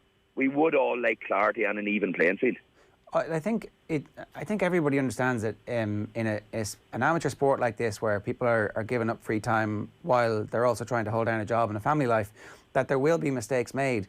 But it's the willingness to be open about those mistakes. And I think actually you saying that we've made this mistake in the past is a very powerful agent of change, because there are probably other managers who don't have as much experience or who are a little less self-assured, who are repeating those mistakes. And if we start having these conversations now, for me, that's the big thing here, is that there's an opportunity across all of Irish life for us to look at what's happened over the last couple of months and try and take some of the opportunities that are there to change the future, as opposed to just continually doing the stuff that we've always done. And 100%. Like, even in this lockdown, I realised the mistakes we made with regards to strength and conditioning. People travelling, sometimes at hours that are unsustainable, whether it's morning, evenings, you know, to come and do strength, gym work, whatever. So it is. Where that can be done, you know, from travelling around Derry, you know, the facilities with gyms, one thing, a lot of boys have them at their own houses now as well. That can be done, and we can make life easier for them. And I also want to get across, there's nothing wrong with county players wanting to be at an elite level. I think maybe they get harshly treated and management. There's nothing wrong with being a good club person, good club man, and also wanting to be elite level sportsman. And that's what a lot of county players were. They're very, very driven. There's nothing wrong with them wanting to train 4, 5, 6, 10 times a week if that's their lifestyle choice, you know. And I in my experience, there's very few county players don't want to do that. You know, I know there's people come out and say I'm glad to come out of the bubble, and probably, and we've all enjoyed this time to relax and reflect. But if we could come up with a better, more efficient way of working that allows the players and us all to be at the elite level, but also to have a wee bit more freedom of time as well, I think that'd be great. Yeah, I mean, you could do your collective gym sessions on Zoom where people are doing it from their gaff as opposed to travelling an hour to be in the same gym as each other, you know, and maybe once a week they'll meet up as opposed to 3 times a week, and all of a sudden their work-life balance is restored a little bit. 100%, and not only that, what I'm finding is most of these county players now are so into it themselves, they're almost self-taught. They'll take the instructions in occasional meetups with coaches and they can follow them themselves. You know, I think that they're so driven to want to get the best out of themselves with nutrition, with regards to recovery, with regards to strength work, and then they bring that back to their clubs as well, and everybody's a winner out of it, Jerry. You know, but I don't think county managers everywhere are as bad. I think that we've all made mistakes, but I do think if it was streamlined and there was really, so I agree with Michael, if there's really strong leadership, it would make it easier for everybody. But there's nothing wrong at the same time. Everybody's got their own mind. We had to make a decision. Derry County Board had to make a decision, which they felt was right. We as management have to make a decision. And once we're happy with that and true to ourselves, we can move on, you know. Yeah, it seems like there's really good alignment between you and the Derry County Board. Can I ask for your opinion generally on the level of leadership that we've had at the moment and where the leadership is taking the direction of the GAA? Look, I think people are too, you know, obviously people are too quick to criticise. I think it is moving along. I have to say fixtures have got an awful lot better, so they have. I think they're more streamlined. Could it get better? Absolutely. I think club leagues probably, you know, if I look at the club league here, say in Donegal, it's probably been devalued a wee bit over the last number of years, and I've been a part of that, with county players not playing enough games. I think, if I look at Monaghan's a county people give great success to, and rightly so. And there seems to be phenomenal harmony in it over the last 7, 8, 9 years. Yet, and they tried something there where they play league fixtures and games with county players are awarded 3-4 points. They're innovative. They're trying to work a solution that sorts clubs, counties, and, you know, I think the Derry chairman used the word there. You need a shared vision. You know, you need a situation where the county management, the players, and obviously everyone in the clubs are happy with the general direction it's going. And, you know, I have to give Derry credit there, you know, even, you know, before getting involved doing the research, Stephen Barker, the chairman, he had been involved with fixtures for a number of years, and they try different things, because people have to try something, you know, to find out is it better than what was there before, and they seem to have come up with something that can work for everybody. Yeah, one last question for you. Obviously, you're involved with Killybegs at a coaching level, I think, as well, so that must be good crack at the moment, having everybody available for the club in advance of what's going to be a short but a nice burst together. Yeah, listen, short year, yeah, but like last Wednesday, getting back up it's called Centre, the local pitch. It was like a load of people winning the lotto, you know, the enjoyment of being about, and you know, it's definitely, there's no doubt about it, having Owen Ban and Hughie McFadden up at training is uplifting. It lifts everybody, it lifts the people in. Helping out, you know, bringing the gear, all that. It's just something to really look forward to. And I think, in fairness to Donegal, they've come up with a really innovative way as well. It's different than Derry's. They've come up with a regional league situation where there's 3 games, I think, with the county players coming up to club championship, and then every club's guaranteed 4 championship matches, with probably 75% of them going to get 5. And I think it's something to really look forward to. I think they're going to continue the regional league then without the county players, so club players get another 4 games. So I think there's a lot of good work being done as well, Jerry, you know, that maybe doesn't get reported as easily. Yeah, great stuff. Rory, always great to talk to you. Thanks a million. Best of luck with the rest of the season. Cheers, Jerry. That's Rory Gallagher there, obviously involved with his local club in Killybegs, but of course speaking to us there as the Derry manager as well. Really interesting stuff, and I think that whole notion of people being able to learn from past mistakes, Nathan, is something that we could all take into our day-to-day lives. Don't be pointing fingers at me, Chair. I've taken a lot out of the last 3 months, and going to continue it for a long time to come. I thought he was brilliant there, and it's that he can see both sides of the coin, obviously, being that club manager in Killybegs, and part of this is trusting club managers and educating club managers so that there isn't seen as this wide gap between when a player goes back to the club and what might happen to them at club training compared to the elite level of inter-county training. And it was interesting, I was chatting to a couple of lads from Mayo over the last couple of days, and they were saying that the senior management team in Mayo held a webinar last week for all the club managers. So they had James Horan, did all the strength and conditioning officers there to basically give a little bit of advice of, well, here's what you can do, here's what we do, and here's what might translate well for club players, not just to do with the county players and looking after the 30, 40 players of a senior county squad, of actually saying, well, we have all this knowledge, we have all the resources, why not share them out with the club managers as well, so that when our players go back, that they are protected and that there isn't that big a dip, there isn't that big a gap in the quality of coaching. Yeah, look, again, that is exactly the type of stuff that you want to hear about. These are the opportunities that this massive acceleration in the pace of people using video conferencing software is going to open up those huge opportunities for various clubs, various sports, like right across the board. So it's great to hear that. Right. Well, I'd be fascinated to hear from James Horan in the next couple of months as to what Rory touched on and how they've changed, because we've heard so often as how Mayo struggle with the amount of travel the players have to make. Well, do they need to travel as much now? Can they have their Zoom training sessions? Is there a realisation that, you know what, we don't need to be dragging them halfway across the country 3 times a week? Yeah, I mean, if there was like proper, I don't know if you know this, but there's no broadband in Mayo because we've no ministers. Jer is the problem. I don't know if you know that. What did Michael Ring do? What was Enda doing for the last? That's in the past. 2 decades? That's in the past. I mean, we need you basically had the entire government for a decade there, Nathan. What happened there? What did Pádraig Flynn do for you? What did Beverly Cooper Flynn do for you? Try it sometime. I tell you. 56 minutes past 8 this morning. In light of a positive COVID-19 case in Kilkenny GAA, Dr. Kevin Moran, who's on the GAA Advisory Committee, is going to join us next to chat through what happens in your club if a teammate shows symptoms of COVID-19. But I want to remind you about this. It's absolutely brilliant stuff from Alan Quillan. It's Alan Quillan's How's the Head. It's a new series available exclusively from OTB Sports on the app. You can hear it first on the app. And episode 1 was with the All Blacks legend John Kerwin. Episode 2 this week is with comedian Pat Short. The podcast is available right now on the OTB Sports app. Here's a snippet. Do you ever walk around with any shame that you've never played hurling for Tipperary, because you grew up beside the stadium, and I see the jersey in the background there as well. It's just a little reminder. Just tell us what that was like quickly, growing up in Thurles, Tipperary, all that kind of stuff. Well, it's funny. I grew up in Thurles on Kickham Street, and the Rubber Dial, Tommy Dial, one of the most famous hurlers, was just lived down the street. And so we had Tipperary Thurles was a bit like that. You had famous hurlers around the place, everywhere. Rattler was up the road. Rattler Burns, they were all around you. Yet there was something funny on our street, even though it was a load of lads. Nobody played hurling. Nobody played for a club or anything. We didn't. And I think there was a bit of animosity towards the GAA, because I remember when 1984, when there was the centenary of the GAA, and I don't think the Rubber Dial, Tommy Dial, couldn't get a ticket for the match. Here's a guy that had massive amount of All-Ireland medals, played for Tipperary, gave up everything. He was a rock star back in the 50s or that time, you know what I mean? And that kind of disillusioned me and a lot of the lads on the street about it. I suppose when you're a kid too, there's a bit of anarchy in you and all the rest. So we did boxing, running, all sorts of other things. I've never played hurling, to be honest with you, a little bit in school. So you did play in Semple Stadium though, didn't you? I did, but I played the cornet.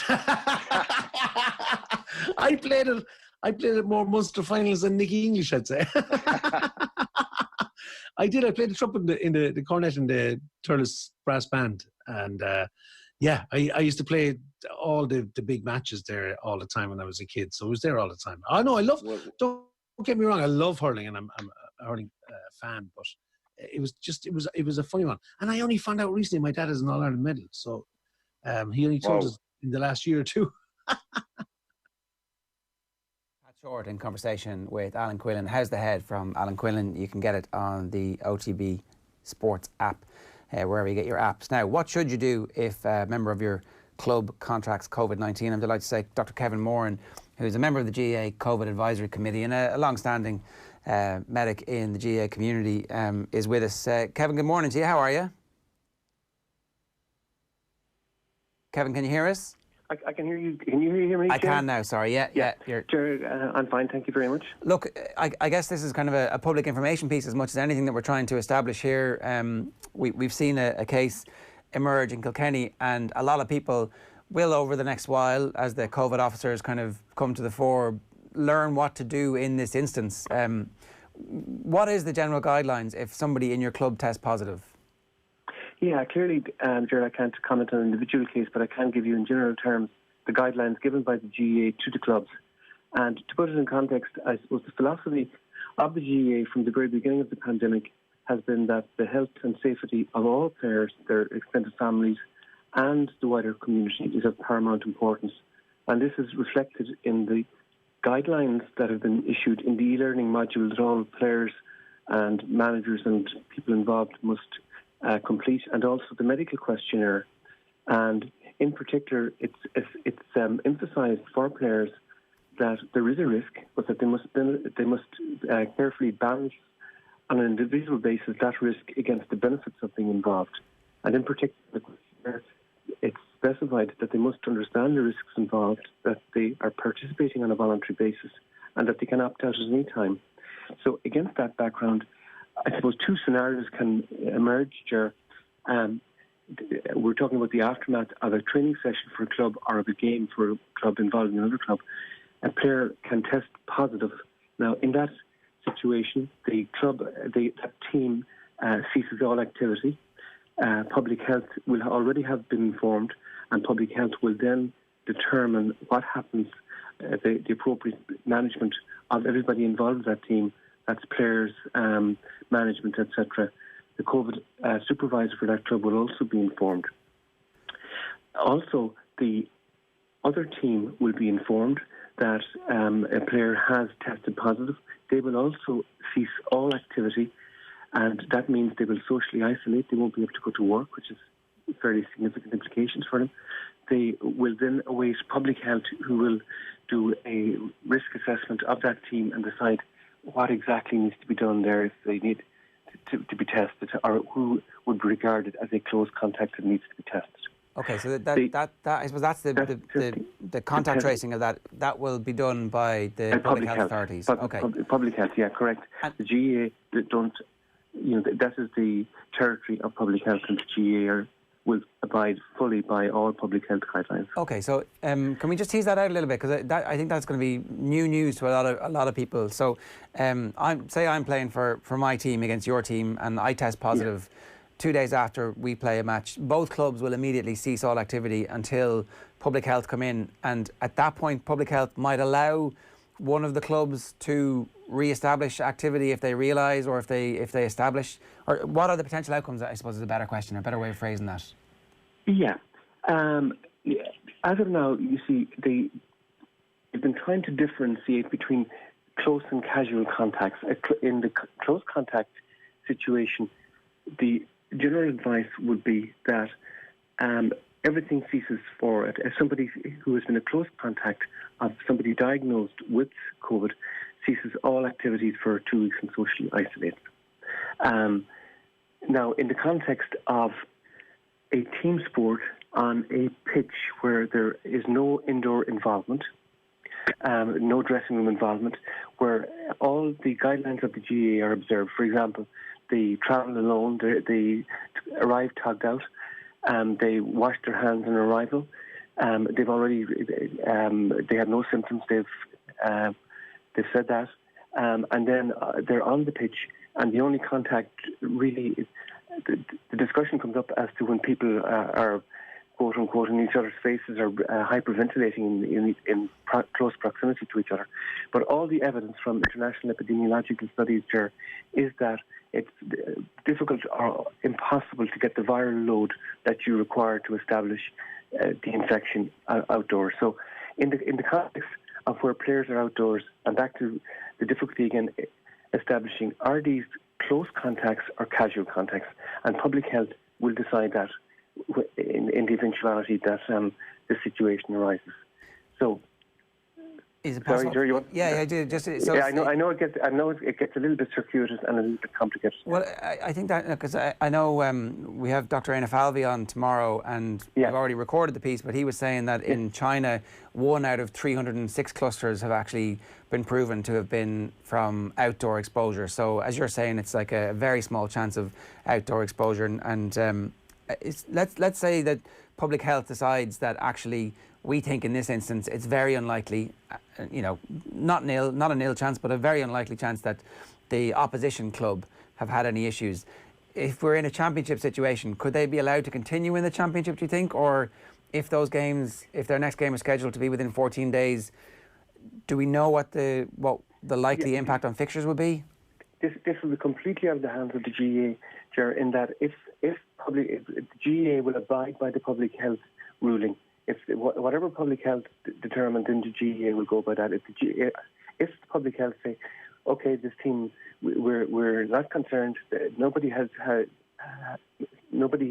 has tested positive or nobody has developed symptoms, then they will be free to play. Okay, and if the public health says, sorry lads, we think that you're at risk, then they won't be free to play. Again, look, and I suspect this is kind of a games administration question, but will they then not be allowed to continue in the championship if this happens kind of mid-championship?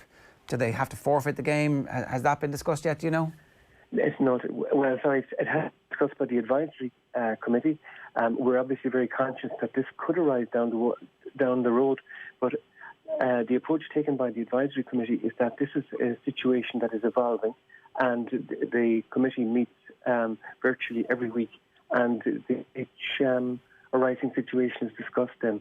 But that is something that inevitably will arise, but frankly, Ger, hasn't been discussed yet by the advisory committee in any way. Okay, so and I think that's exactly the right thing to do, is case by case basis, give yourselves as much time as possible, see what the prevalence of it is, and hopefully it doesn't happen, but when it happens, at that point, you've given yourself some time to discuss a range of outcomes. Yes, that's correct. That is the approach that's been taken. Okay, so that's the first scenario, somebody testing positive after a game or training.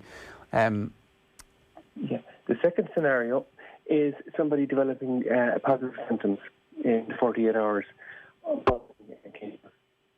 And this is a little bit more difficult because symptoms can be very, very vague, a cough or just a breath or whatever, but all symptoms, if a player develops symptoms, then they have to be taken very seriously. So what happens in that circumstance is that the player is advised to contact their GP, who will decide if they need to be tested. They cease activity with the club with their team and they socially isolate until such time as they have a positive or negative test. If they have a negative test, then they can return, obviously, and their team can return to training, abiding by all the protocols that are in place. If they have a positive test, then it becomes a public health issue, and that their further management will be determined by public health, and that their team then, the first scenario outlined kicks into place. Their team then ceases all activity pending advice from public health and risk assessment of the other players in the team, which probably means monitoring day after day for the onset of symptoms and testing in any suspected case. And not alone that, but the other team, or the COVID supervisor of the other team, is also informed, and public health are informed. And then the COVID advisor of the other team is advised to cease activities for at least 48 hours until contacted by public health. The GAA have advised as part of the guidelines, Jared, that the interval between training sessions and games should be at least 48 hours to allow for this eventuality as well. Look, it's obviously a very difficult situation where there are numerous different situations that you kind of need to plan for, and obviously you've done a huge amount of work in this to get to this point where these are the protocols, and as you say, they are evolving. So essentially, if anybody, the other aspect of this, I suppose, is personal responsibility that is absolutely paramount. If anybody does feel like they're developing symptoms, not to hide them, to make sure that they come forward, alert the COVID officer, and make sure the public health get involved as soon as possible, because that will limit the exposure and help to deal with it as soon as possible. I would agree completely, Ger. That is very, very important. And individual responsibility is outlined over and over again in the guidelines, all the way from doing their own activation, travelling alone, having their own water bottle that's labelled, using the hand sanitizer, observing respiratory hygiene, immediately reporting any of the symptoms, and they all can recite the symptoms off by heart now. And the responsibility they have to themselves, to their own families, to anybody who's vulnerable in their community, and to the members of the other team.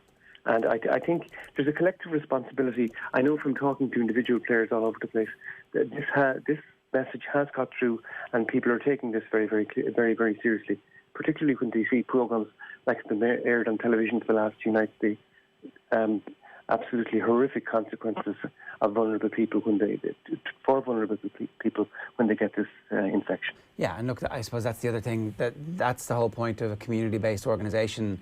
This isn't the AFL. You can't have 12,000 tests. You can't monitor every single individual's temperature for this. That's the bit where you have to trust people, and people are going to make the decision to opt out because they do have vulnerable family members with underlying comorbidities. Oh, yes, absolutely. And players, I understand, all over the country have already decided to opt out. Now, other players are observing the situation and have decided to opt in as the situation appeared to become safer.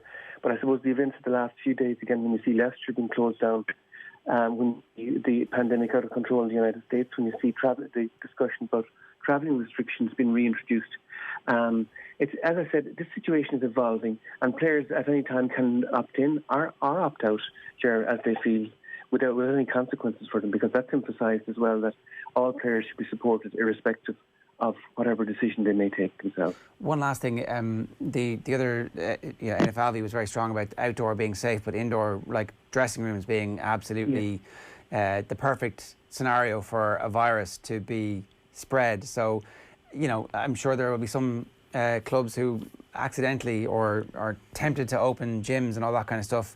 The advice is absolutely under no circumstances to do that, I presume, is it? Oh, yes. The advice is, the gyms cannot open until the next 20th of July. And prior to that, the committee will be meeting on at least 2 occasions. And there are concerns about gyms and dressing rooms being open because of ventilation and because of the quality can vary enormously. And some clubs have really state-of-the-art facilities, and other clubs, the facilities might not be so good and might pose a risk for very, very small dressing rooms with limited space, etc. So this will be a very big decision to be taken in the context of the evolving situation nationally and internationally. All right, Dr. Kevin Moran, thanks a million for joining us this morning. Very clear. Thank you. Thank you, Chair.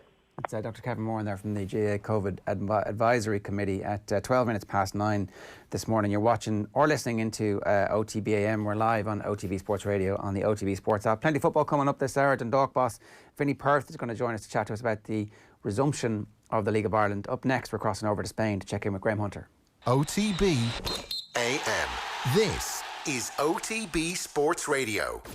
Football is back. Liverpool have got it front, and Sadio Mane scored. Like the rest of us returning to work, the Premier League is also back. Keep up to date with the latest scores on the OTB Sports app. Live updates and analysis of this summer's Premier League action. The OTB Sports app. Live score updates straight to your phone.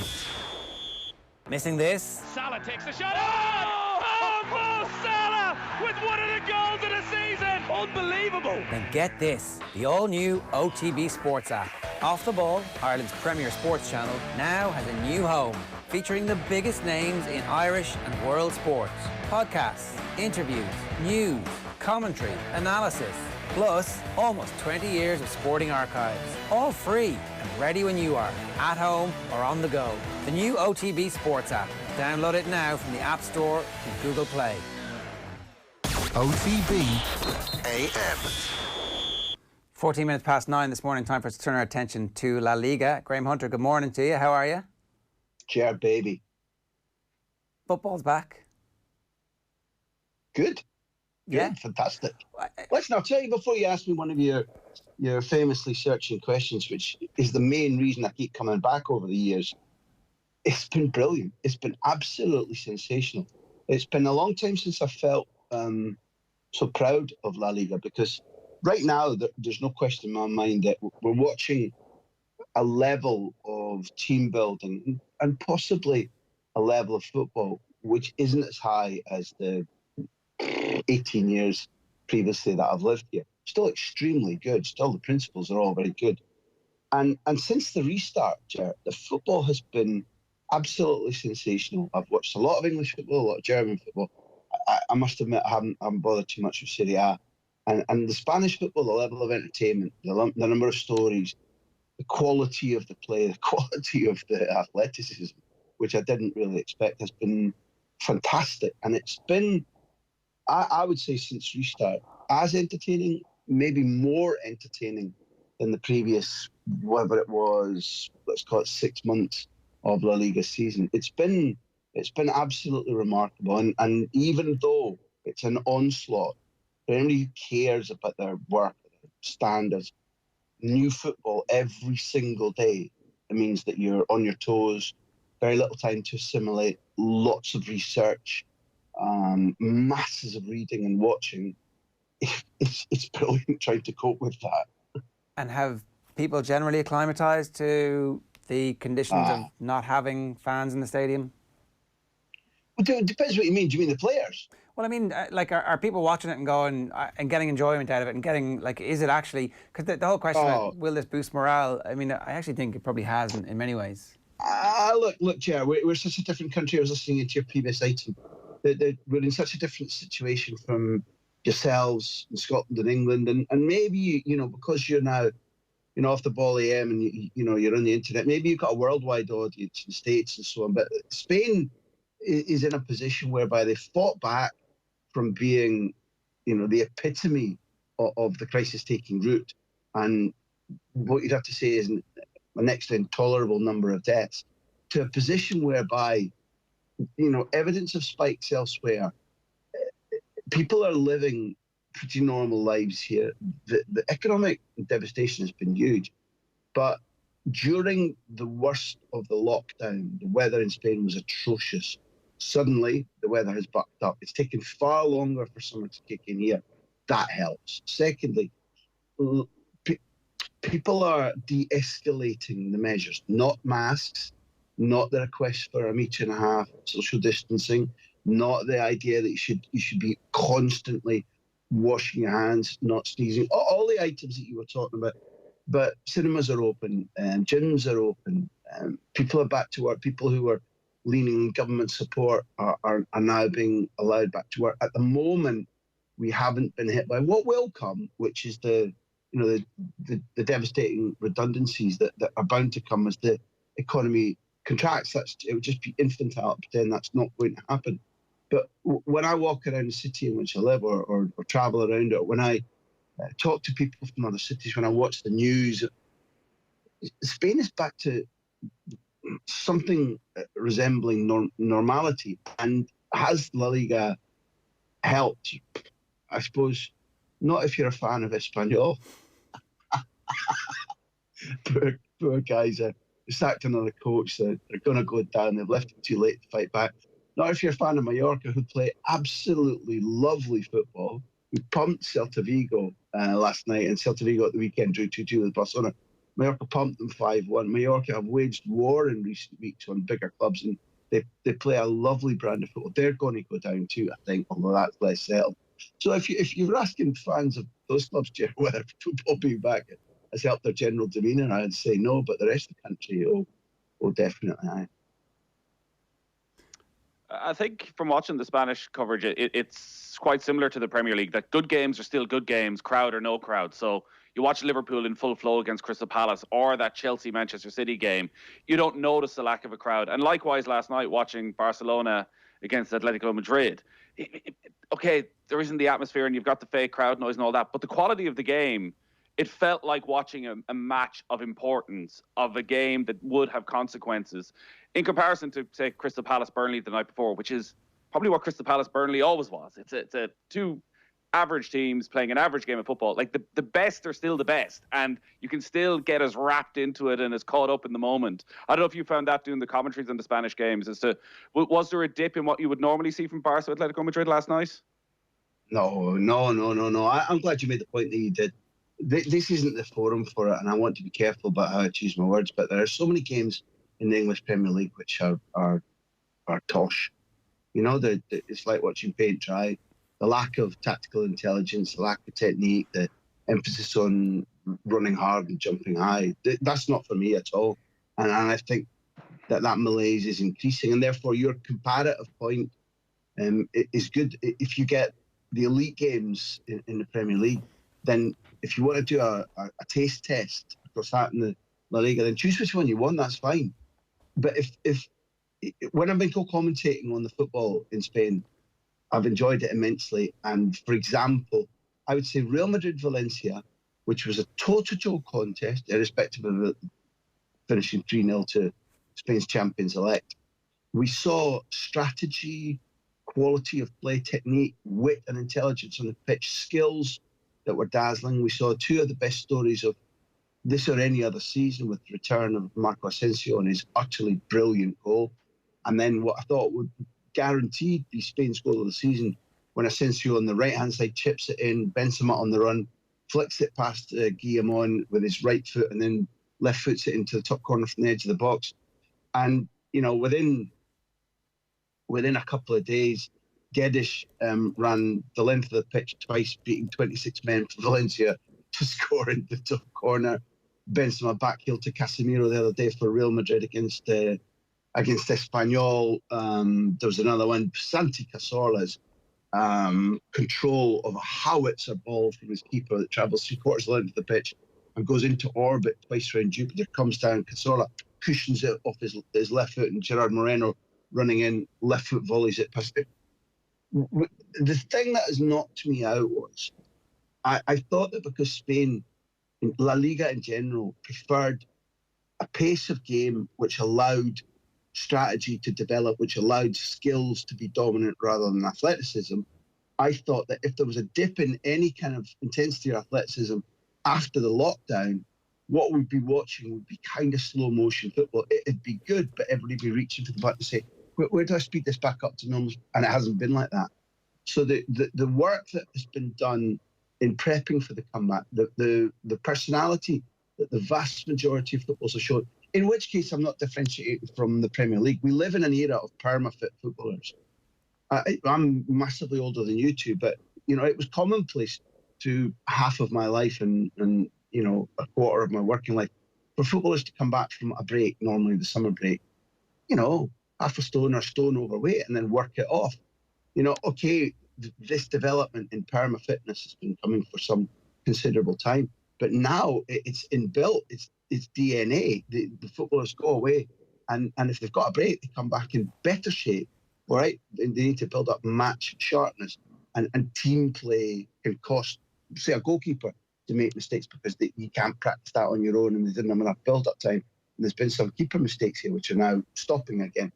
The quality of the football has been utterly brilliant because the teams have come back refreshed, and perma-fit footballers take far less time to be at peak again. So what I think we've seen is a magnifying glass on the brilliance of La Liga, where skill, technique, imagination, the ability to beat a man, the ability to do remarkable things that would get the fans, if they were there, on the edge of their seat. I'm not saying now that Barcelona and Atleti and Real Madrid are the three best teams in Europe, something that you could have argued about over the last 10, 15 years. They probably aren't. But in terms of the quality of the football that I'm watching, I think right now, as we speak, it's the best in the world. Graham, the off-field stuff has been a nice accompaniment to the quality of the football in terms of the storylines, and none more so as at Barcelona, where the crisis seems to have enveloped and it seems to be taking on a life of its own. Are we witnessing the end of days of the manager who is really only there a wet week? But Jerry, you know fine well that the end of days for the manager, I mean, apart from Kike Setien's payoff and his dignity, that doesn't matter a hoot. I would compare it to, you used to horrible tales. You used to hear the horrible tales about when you cook crab or lobster, you start the temperature low and you boil it up so they don't notice, and by the time it's boiling, they're ready to eat. And there's a brilliant Bugs Bunny cartoon about that too. where he thinks he's in a bath and he's scrubbing away and he's been cooked. Barcelona have been brought to the boil and being cooked because they haven't noticed over the last 4 years how despicably bad the idea behind the club, the decision-making, the corrosion of good ideas, a corrosion of the Bible that made them special from the last time they were in this much trouble, because this goes back beyond the last time they didn't win a trophy, which is 2007-8.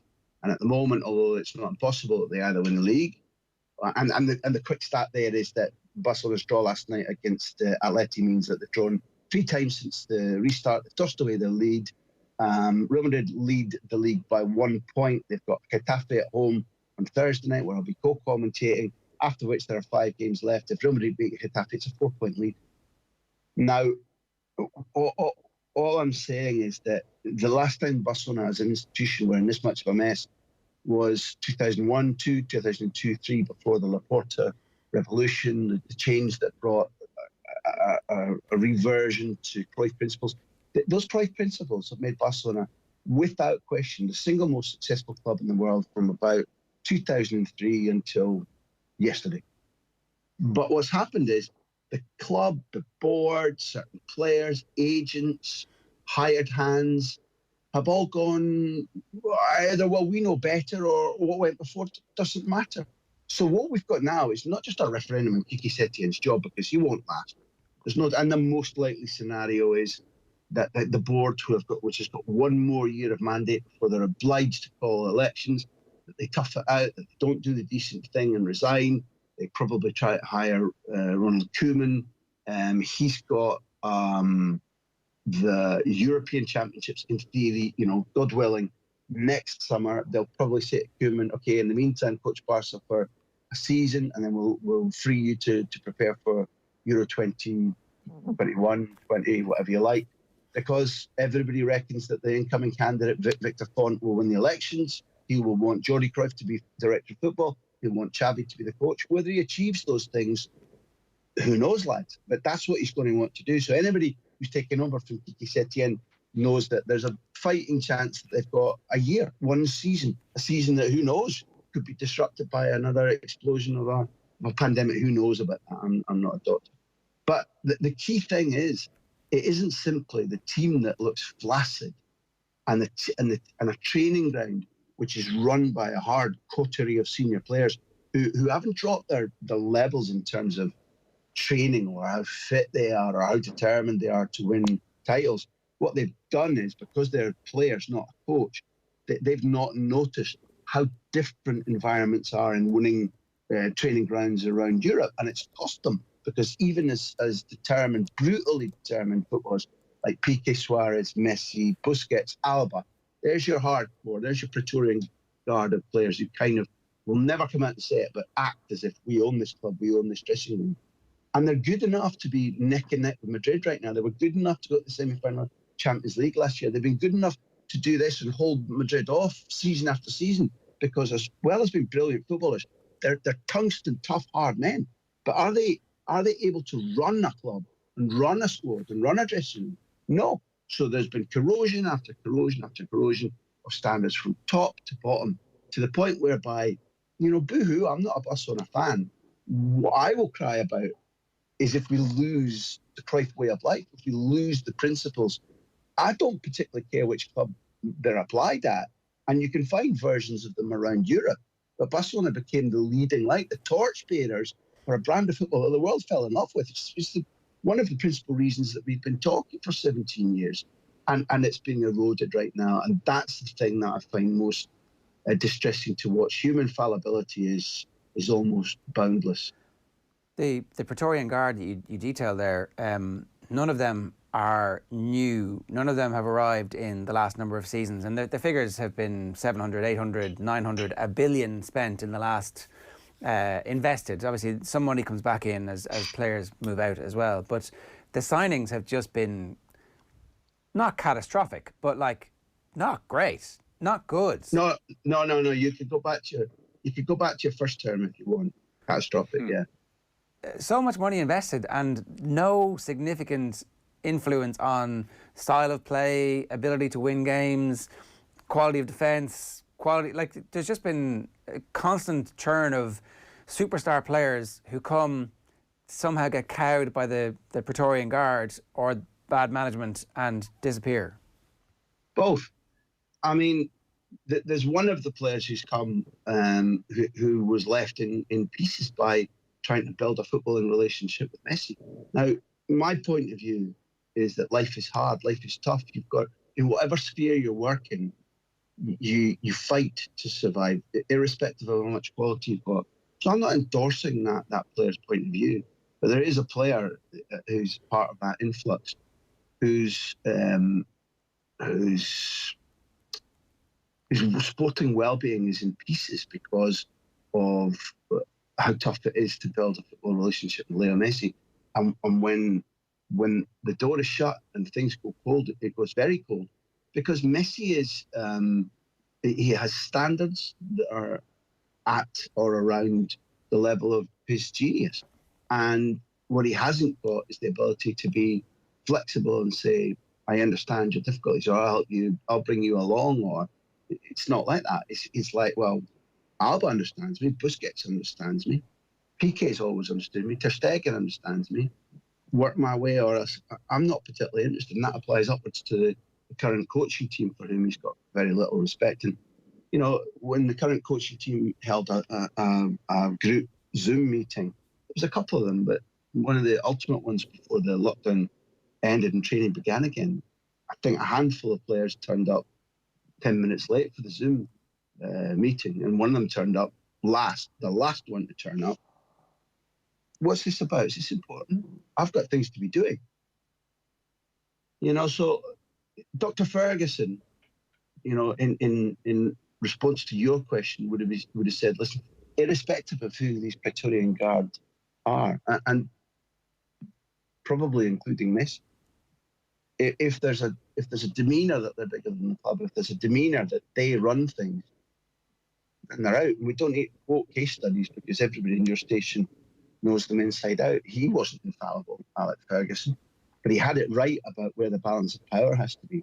The trouble is, because this is a compound fracture there, this isn't just a nice snap of the leg. This is a compound fracture whereby the board is enthralled to Messi because they cannot afford, given how bad their reputations are now and how much they all want legacy, they cannot afford to be, in their minds, to be the ones that either call Messi, not to heel, but say, we need a new, mature version of Leo Messi, or, you know, I'm not suggesting for 1 second that they sell him and let him go, but there hasn't been a proper project about how to manage Leo Messi's dotage, how to manage him, how to manage his talents, and how to build a team around him. So the compound fracture is they've hired coaches who've been there to try and balance the situation, to kind of actuarially go, oh, here's about the best I can do. Now, that's not what they did with Pep Guardiola. It's not what they did with Luis Enrique, and that's not what those two men stood for. Right or wrong, successful or failure, they were clear about, this is the way that I manage, this is how you must toe the line, and if it brings sparks, I don't care. Fail or success. The Monday morning quarterback thing about those two men both having won trebles is not my point. It's about the management style, and very few people could come in now and properly manage the situation of the Praetorian Guard in the way that is needed, because they won't come in with sufficient power or backing. And with each passing month now, the players know that this board is on its uppers. They've had to sell players. There's been a fire sale at the camp now, which has been hilarious to watch. This bookkeeping exercise between Juventus and Barcelona about Artur and Pjanic is a bookkeeping exercise. In which sane club would you sell a talented 23-year-old Brazilian whose behaviour has not been the best, but who is totally recuperable, and who, when he arrived, Xavi and Messi said, boy, this boy is a dog's cojones. Pjanic is a very good footballer. Pjanic might, in the short term, bring more to the first team at Barcelona than Arthur has been in the last 6 months. But he's 30, and the bookkeeping exercise, and people watching off the Ball AM, and when you repeat this, need to understand Barcelona's debt, the provisions in the statute say that Barcelona's debt is X% at the end of an economic year, which finished yesterday on the 30th of June, if there's an X level of debt, then the board pay for that out of their own pocket. Ooh. Now, I'm not criticising them for running around like headless chickens going, geez, I'm not, that's the kids' college fund, and that's my new Breville toasty maker. I'm not. So what's been happening is, like, where can we put Arthur? Where can we put Tadibo? Cucurella. Oh, geez, he's still at Getafe. We haven't sold him yet. Sell. So Getafe have just bought Cucurella. And what we've seen is this incredible running around to save their own backsides, which is not a crime because it's their money. But how did you get in the boiling water without noticing the temperature was going up? It's been pathetic. Pathetic. Graham, great to see you looking so well, and great to be listening to you on the commentaries on La Liga TV as well. Keep it up, man. Thanks, baby. Graham Hunter with us there, giving us some insight into what's going on at Barcelona. If you want to get involved in the conversation this morning, 087 180 180 is the WhatsApp number, or you can always use the hashtag OTBAM. I'm going to talk to Vinny Perth in just a moment, but I want to tell you about our brilliant new quiz on Friday afternoons, which goes live at 12 noon. It's high noon. It's an opportunity for you to get your hands on a cold, hard grand in cash. Now, you have to be the only one who gets the 15 questions correct to win the full grand, but you could share in that prize. Last week, we actually had 2 grand up because nobody won the previous week when it was 1 grand. The prize rolled over to 2 grand and we had 4 people share in it, so they get 500 quid. Not a bad way to start your weekend. It's 15 questions. It's called Know Your Football. Go to quiz.otbsports.com, quiz.otbsports.com, and make sure you log in before 12 o'clock. We'll be live from around about 11:30 talking about the weekend's football and all of the news from this week. Last week it was obviously a bit of a Liverpool love-in. This week I suspect there'll be a bit more Aren't Man United back chat to soothe the balm of the Manchester United fans who felt a little bit isolated last week. But we had a big crowd last week. We're going to have a bigger crowd this week as well. Quiz.otbsports.com. Log in before 12 o'clock on Friday to play along. It's brought to you in association with Paddy Power. Check out paddypower.com for their great offers, and always gamble responsibly. Dundalk manager Vinny Perth joins us next on OTB. And before that, though, I want to bring you this. It's Sligo Rovers treasurer David Rowe speaking to OTB last night. Have a look. There was consensus amongst 9 of the 10 Premier Division clubs that there needed to be some relegation, and the 9 Premier Division clubs proposed that there would be an automatic 1 up, 1 down, so the champions would be promoted and the 10th team would be automatically relegated. There was, I suppose, an expectation that all 10 would back that. Shamrock Rovers took their own position on it, and then somewhat disappointingly when it went forward then to the executive committee, there are 3 representatives from the Premier clubs and 2 from the First Division clubs. Shamrock Rovers didn't, the representative adopted a club position rather than, the 9-1, then carrying the mandate from his constituency who had voted him in to represent him in the first place. So that really sided the vote in favour of the 1 up, 1 down and 1 playoff place. So that's what's happened. And we're disappointed with that. First of all, we're disappointed that, somebody that was elected to represent us has made a decision going against a 90% majority. And, quite frankly, it feels like being mugged all over the place at the moment. Between the financial package that was presented to us and the shortfall that leaves and this development today. We're playing half a season with 13 games left. It's very disappointing, particularly the way that it's happened. I think it's not fair, and I'm not sure where it goes from here. But we're disappointed with the decision and with the manner in which it was taken. So that's David Rowe, the treasurer of Sligo Rovers, speaking with Joe Malloy last night. Delighted to say Vinny Perth, the manager of Dundalk, is with us. Vinny, before we get into all this, just wanted to say congratulations. The press release came through yesterday. You've finished your pro licence. Yeah, thanks very much. A good 18 months, and I think it's a really difficult course actually. And just for, I suppose, very briefly, people outside of sort of soccer, it's equivalent to maybe doing your masters in something like your final sort of document. that you would send in. Mine would have been 700 odd pages long, so it's quite a detailed process and difficult process now to get to that level. Across the world, there's less than 10,000 pro-licensed coaches, so it is an achievement, and I think a lot of good coaches in Ireland are probably undervalued, and credit to the FAI coach department. They do a really good job. One last question on that before we get on to this, because did you finish it up during lockdown? Was it kind of a weird and nice little opportunity to go, okay, everything's stopped, now I can focus on this, or had you actually got it done before, the bulk of it done before lockdown kicked in? I'd like to say I was really, really well prepared and had everything done, but I think like most people finish college courses, the last few nights of sending in your final thesis is always a difficult one. So I had a bit of that, and to be honest, lockdown really helped. I wouldn't be the most the best person from an IT perspective, so I had to get a bit of time and put a bit of effort into it. So actually, unfortunately, lockdown suited me for that, you know. Oh, well, a masterpiece of timing. Sometimes you got to get lucky at these things, really. That's as good as anything. Let's talk about the issue at hand, though, because obviously Sligo Rovers very upset with the behaviour of Shamrock Rovers in voting with the First Division teams. What was your position? Why did you guys feel like one up, one down, which seems to be the main issue here, was the best way to go forward? Or were you not actually voting one up, one down? You just thought that the current scenario wasn't the best? To be honest, it was a bit of all of them. Listen, we as a club, we've set out with a target of playing. Last year we played 55 league games, and we built a squad around that. We built a club in the background around that. So another 14 games, first of all, is absolutely no use to us. But there you go. So we want the best case scenario for ourselves, and Sligo want the best for themselves. And unfortunately, a lot of this stuff is played out in the media.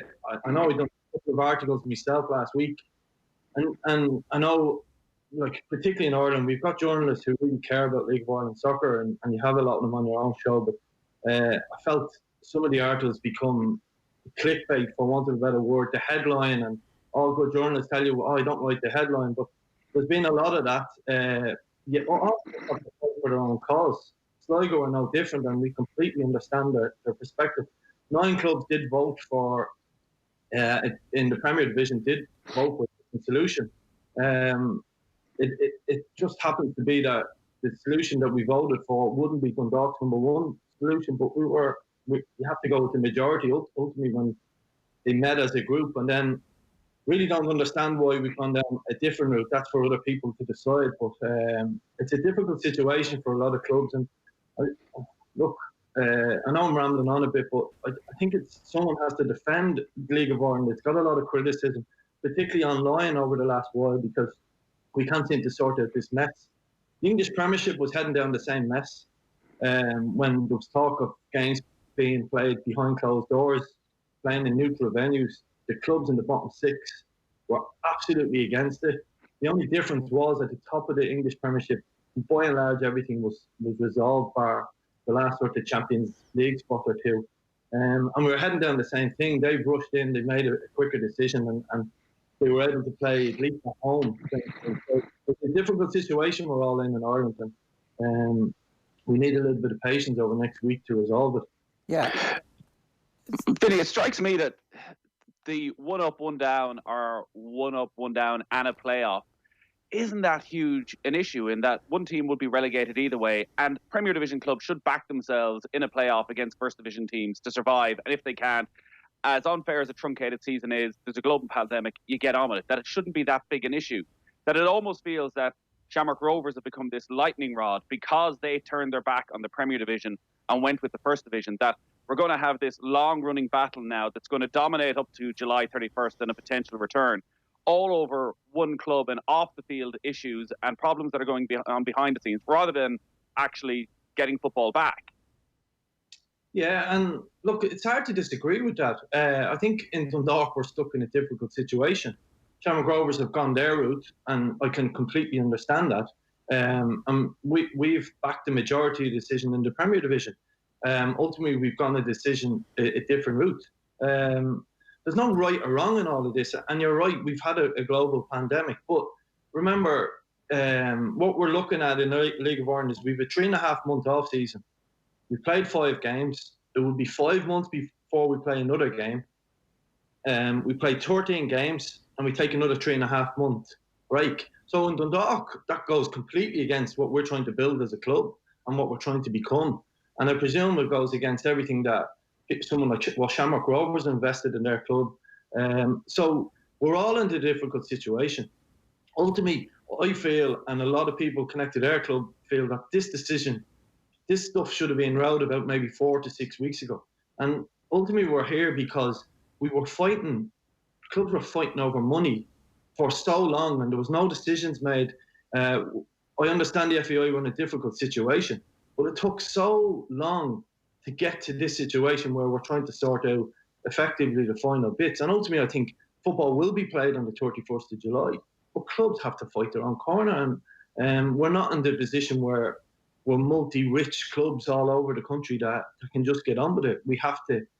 Sligo have a valid argument, as do Finn Harps, as do Cork City, and as does Dundalk, and we all have to agree to disagree and ultimately make a decision and get back playing.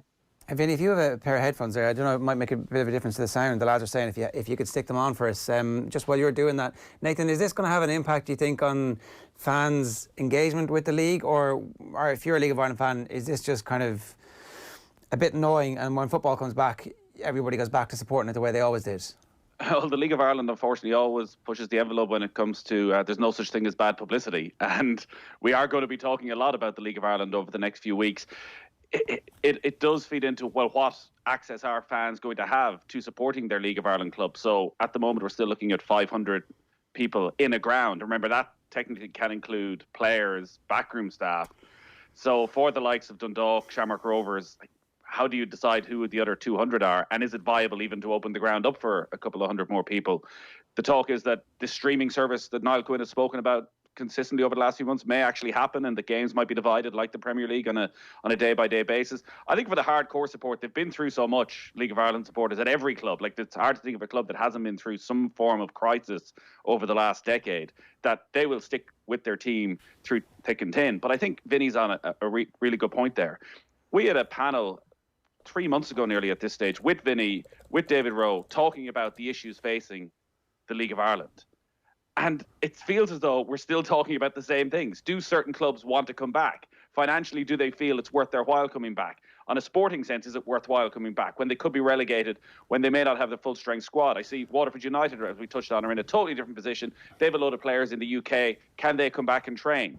And then people will have their own views on how Waterford United is run. And that's at 4 or 5 different clubs at the moment. But we've been talking about this for 10 weeks. And we're still talking about it. I think, and you can sense that frustration from you, Vinny, as well, that this actually, none of this is new news. None of this is actually stuff that has just broken, and therefore it should all have been sorted out over the last while.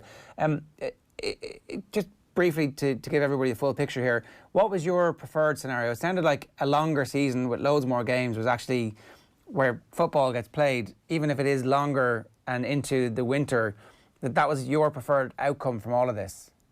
Yeah, and again, once you suggest that, it's down to, looking after yourself. But yes, we obviously would prefer football clubs should be playing football. We have football clubs in Ireland who either can't play football or don't want to play football, and it's up to other people to decide who's in them different camps.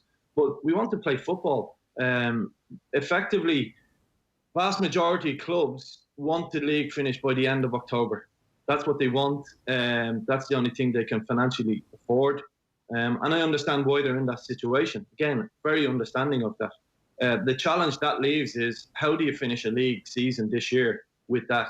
It means you can only play 13 games.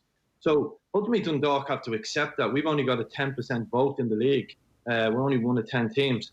But as I said, the point I made, and it's a bit like people are losing habit, I feel, or there's potential to lose habit of going to League of Ireland games.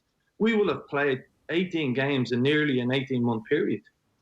That's like, so the two guys who go down to the pub and have a couple of pints, watch a League of Ireland match, go back to the pub, discuss it and go home. Yes, there is hardcore people that will always do that, but we have been building people from outside of that hardcore, and we're at risk of losing them. So the challenge is does it cost more by not coming back than it costs coming back, if that makes sense. So I'm in fear of the league a little bit. But as I keep saying, at Dundalk, we have to accept if the league is over by October and we're told to go home and come back late February again. But that's not ideal. We feel that at least another 22 games can be played, which means 3-round series as opposed to 4 that we all signed up to. And at least that gives people a fair and a balanced reflection of the season, as in the champions, the European spots, and relegation and promotion spots. And Vinny, the reasoning for not coming back with that, say, 22-game season, is that the financial package that eventually the FAI cobbled together simply isn't substantial enough, that the likes of Sligo Rovers, Cork City, their contracts finish end of October, that they simply wouldn't have the funds to pay players to continue on past the Christmas? Yes, and it's as simple as it's a financial issue. A lot of clubs have said that they would play beyond October if they have the money. And so you have to ask the question. And that's why, as Irish sport, particularly soccer, we get thrown at England is back and we get thrown at Scotland and different things. We're in a completely different situation because football in this country is guilty of probably, in one sense, being so popular that the money just doesn't filter down. And because we don't have a top league like the English Premiership, like the money that comes with that, we find it difficult in the pandemic. We are living from season to season as clubs. And yes, I sit at technically the top of the tree after last season with Dundalk. And obviously we have a challenge this year from other clubs coming after us. But I've come from clubs like Longford Town for many years where even as players, we had to fundraise for training kits. So I get it. I'm not sitting here saying we have to do this, we have to do that. We get it. But that's where we're at with League of Ireland. Whether we like it or not, it's the most participated sport in the country, but it's the most underfunded, whether we like it or not. And until clubs have money, we can't go beyond October. Is this a chance for everybody to get together and kind of say, well, what should the league actually look like in the future? Or everybody seems to be at each other's throats a little bit at the moment. Maybe now is not the time to have those conversations. Yeah, I don't think that's a fair reflection. I'm like, the managers don't run football, unfortunately. We don't run it. People above us run it. So a lot of managers would contact each other, and we all have a lot of the same sort of interests. For example, we've arranged to play Derry City, which isn't that common, where 2 teams in the same league would play each other. And we probably played 1 or 2 other Premier Division clubs. We've agreed to play a couple of others. But that's all around ourselves and Derry being ready for Europe. So there is people talking to each other. The meetings, I don't think, are as bad as what people think they are. But people have to fight their own corner. And as I go back to, because it suits everyone in Ireland, go back to the Premiership. We were heading down the same road in the Premiership with the likes of Watford, Brighton, Villa, insisting that they weren't coming back if you were playing away from home because it wasn't a fair reflection. And they were trying to protect themselves. So there's nothing wrong with us protecting ourselves. You just wonder, can the FAI, can government get the most participated sport in this country back up and running and meaningful running? By that, ultimately, it means it needs money. And, where is sport in this country? And that's a bigger debate for you guys. It would be better to do that. But where is sport? When you look at the new minister has been announced, sport is part of a list of 5 or 6 different things, and sport as well is thrown in there. So we're in a difficult situation, and it's not as bad as people think. We're closer than people think, I feel. One last question. What did Rovers actually want? Why is it in their interest to have a slightly shorter season? Surely they would want more games too.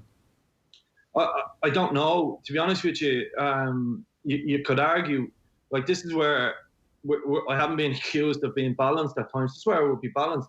What has ultimately been decided for now means that all of the 13 games would be competitive, I feel. And what I mean by that is the teams in third class, fourth class will have to try against everyone else. So it probably is a closer solution to sport and integrity. And at least the season is finished and balanced. The problem is, though, we probably have a couple of clubs, and I don't want to name anyone in particular, who may come back under a different guide than what they started the season with. And it may be a matter of a European spot being resolved by, say, third place in Europe. Ourselves and Bows are on level points, and it's a matter of who beat that bottom side by more goals than the other team. That's not, and that can happen by accident over a long period of season. But we're at that. Well, we beat them 7-0, and you only beat them 6-0. But I don't know whether that's the fairest way to resolve a season. And there's a lot at stake for Irish clubs. European football is massive for them. Vinny, just on to finish up, what does happen next? And like, it's pretty stark when you talk about 18 games in 18 months, and you think of somebody like Jack Byrne only playing that amount of games, as the actual damage it can have to the quality of the league, because it felt like it was in a good place with those opening 4 or 5 matches, and you have Jordan Flores, wonder goal, and there's bigger crowds coming to pretty much every stadium, and the quality of football is going up all the time. Have you got a sense from your players and other managers around the league as to whether they want to stay in this league if they're only going to play 13 more games between now and next March, having only played 5 games since last November? Like, are we going to lose potentially Jack Byrne without bringing it down to one player? Are you looking at some of the better players at Dundalk who are looking at English League One, Championship, thinking, well, I'm far, far better off. At least I'll play some football, regardless of money or whatever? Yeah, listen, there's a couple of answers to that, and I know we're finishing up. So, for example, look what the people of Sligo have done for their ground. It's one of the best grounds in the country. And I wouldn't be in no way, shape or form standing here ready to criticise anybody in Sligo, okay? But they have got a difficult set of circumstances in terms of they need finance to go beyond October. They want to play football. That's a fact. But someone like Jack Byrne is now heading into a situation where what a brilliant player, what a brilliant advertisement for our league. Look, we all feel he should be on billboards around Tala, everywhere else. As much as it killed me driving around Tala seeing him, it would be great that he was there. And vice versa, Pat Hoban should be on billboards in Dundalk. But these players will play 18 games over an 18 period of their lives. Careers in football are so short. So if somebody came to me, we've a couple of players out of contract at the end of the season, like any other club, and they would have to question where we stand. Because are we heading for another, after the season finishes, are we heading for another 3 months of people trying to argue about the league for next season? Because it looks like restructuring is about to happen. To be honest with you, I fear for the players. For someone like Gary Rogers, who think of Gary for argument's sake, who's 38 and last couple of years of his career, he would say he played till 50, but that's Gary. But he's heading into a situation again, 18 games over an 18-month period or thereabouts. That's difficult for players, and that's not good. But I keep saying that we're not unique in this. I look at GAA county managers, even on your own show, complaining about different bits and pieces.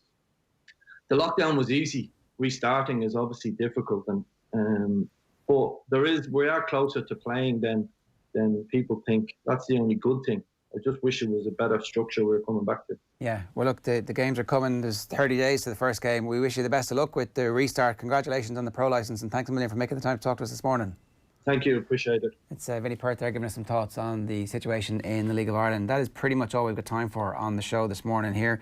If you missed any of it, you can listen back on podcast. The best place to get our podcasts is now, of course, on the OTB Sports app. You just download the app and you can get all our podcasts. You can subscribe, turn on notifications so that anytime we update any of the pods that you subscribe to, you end up getting a little ping.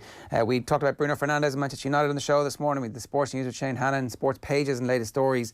Rory Gallagher, this is all time-stamped as well, so you can flick through to the bits that you want. If you're just a GAA fan, you can listen to Rory Gallagher talking about Derry and Killybegs. Somebody who's very well placed to talk about the club versus county debate.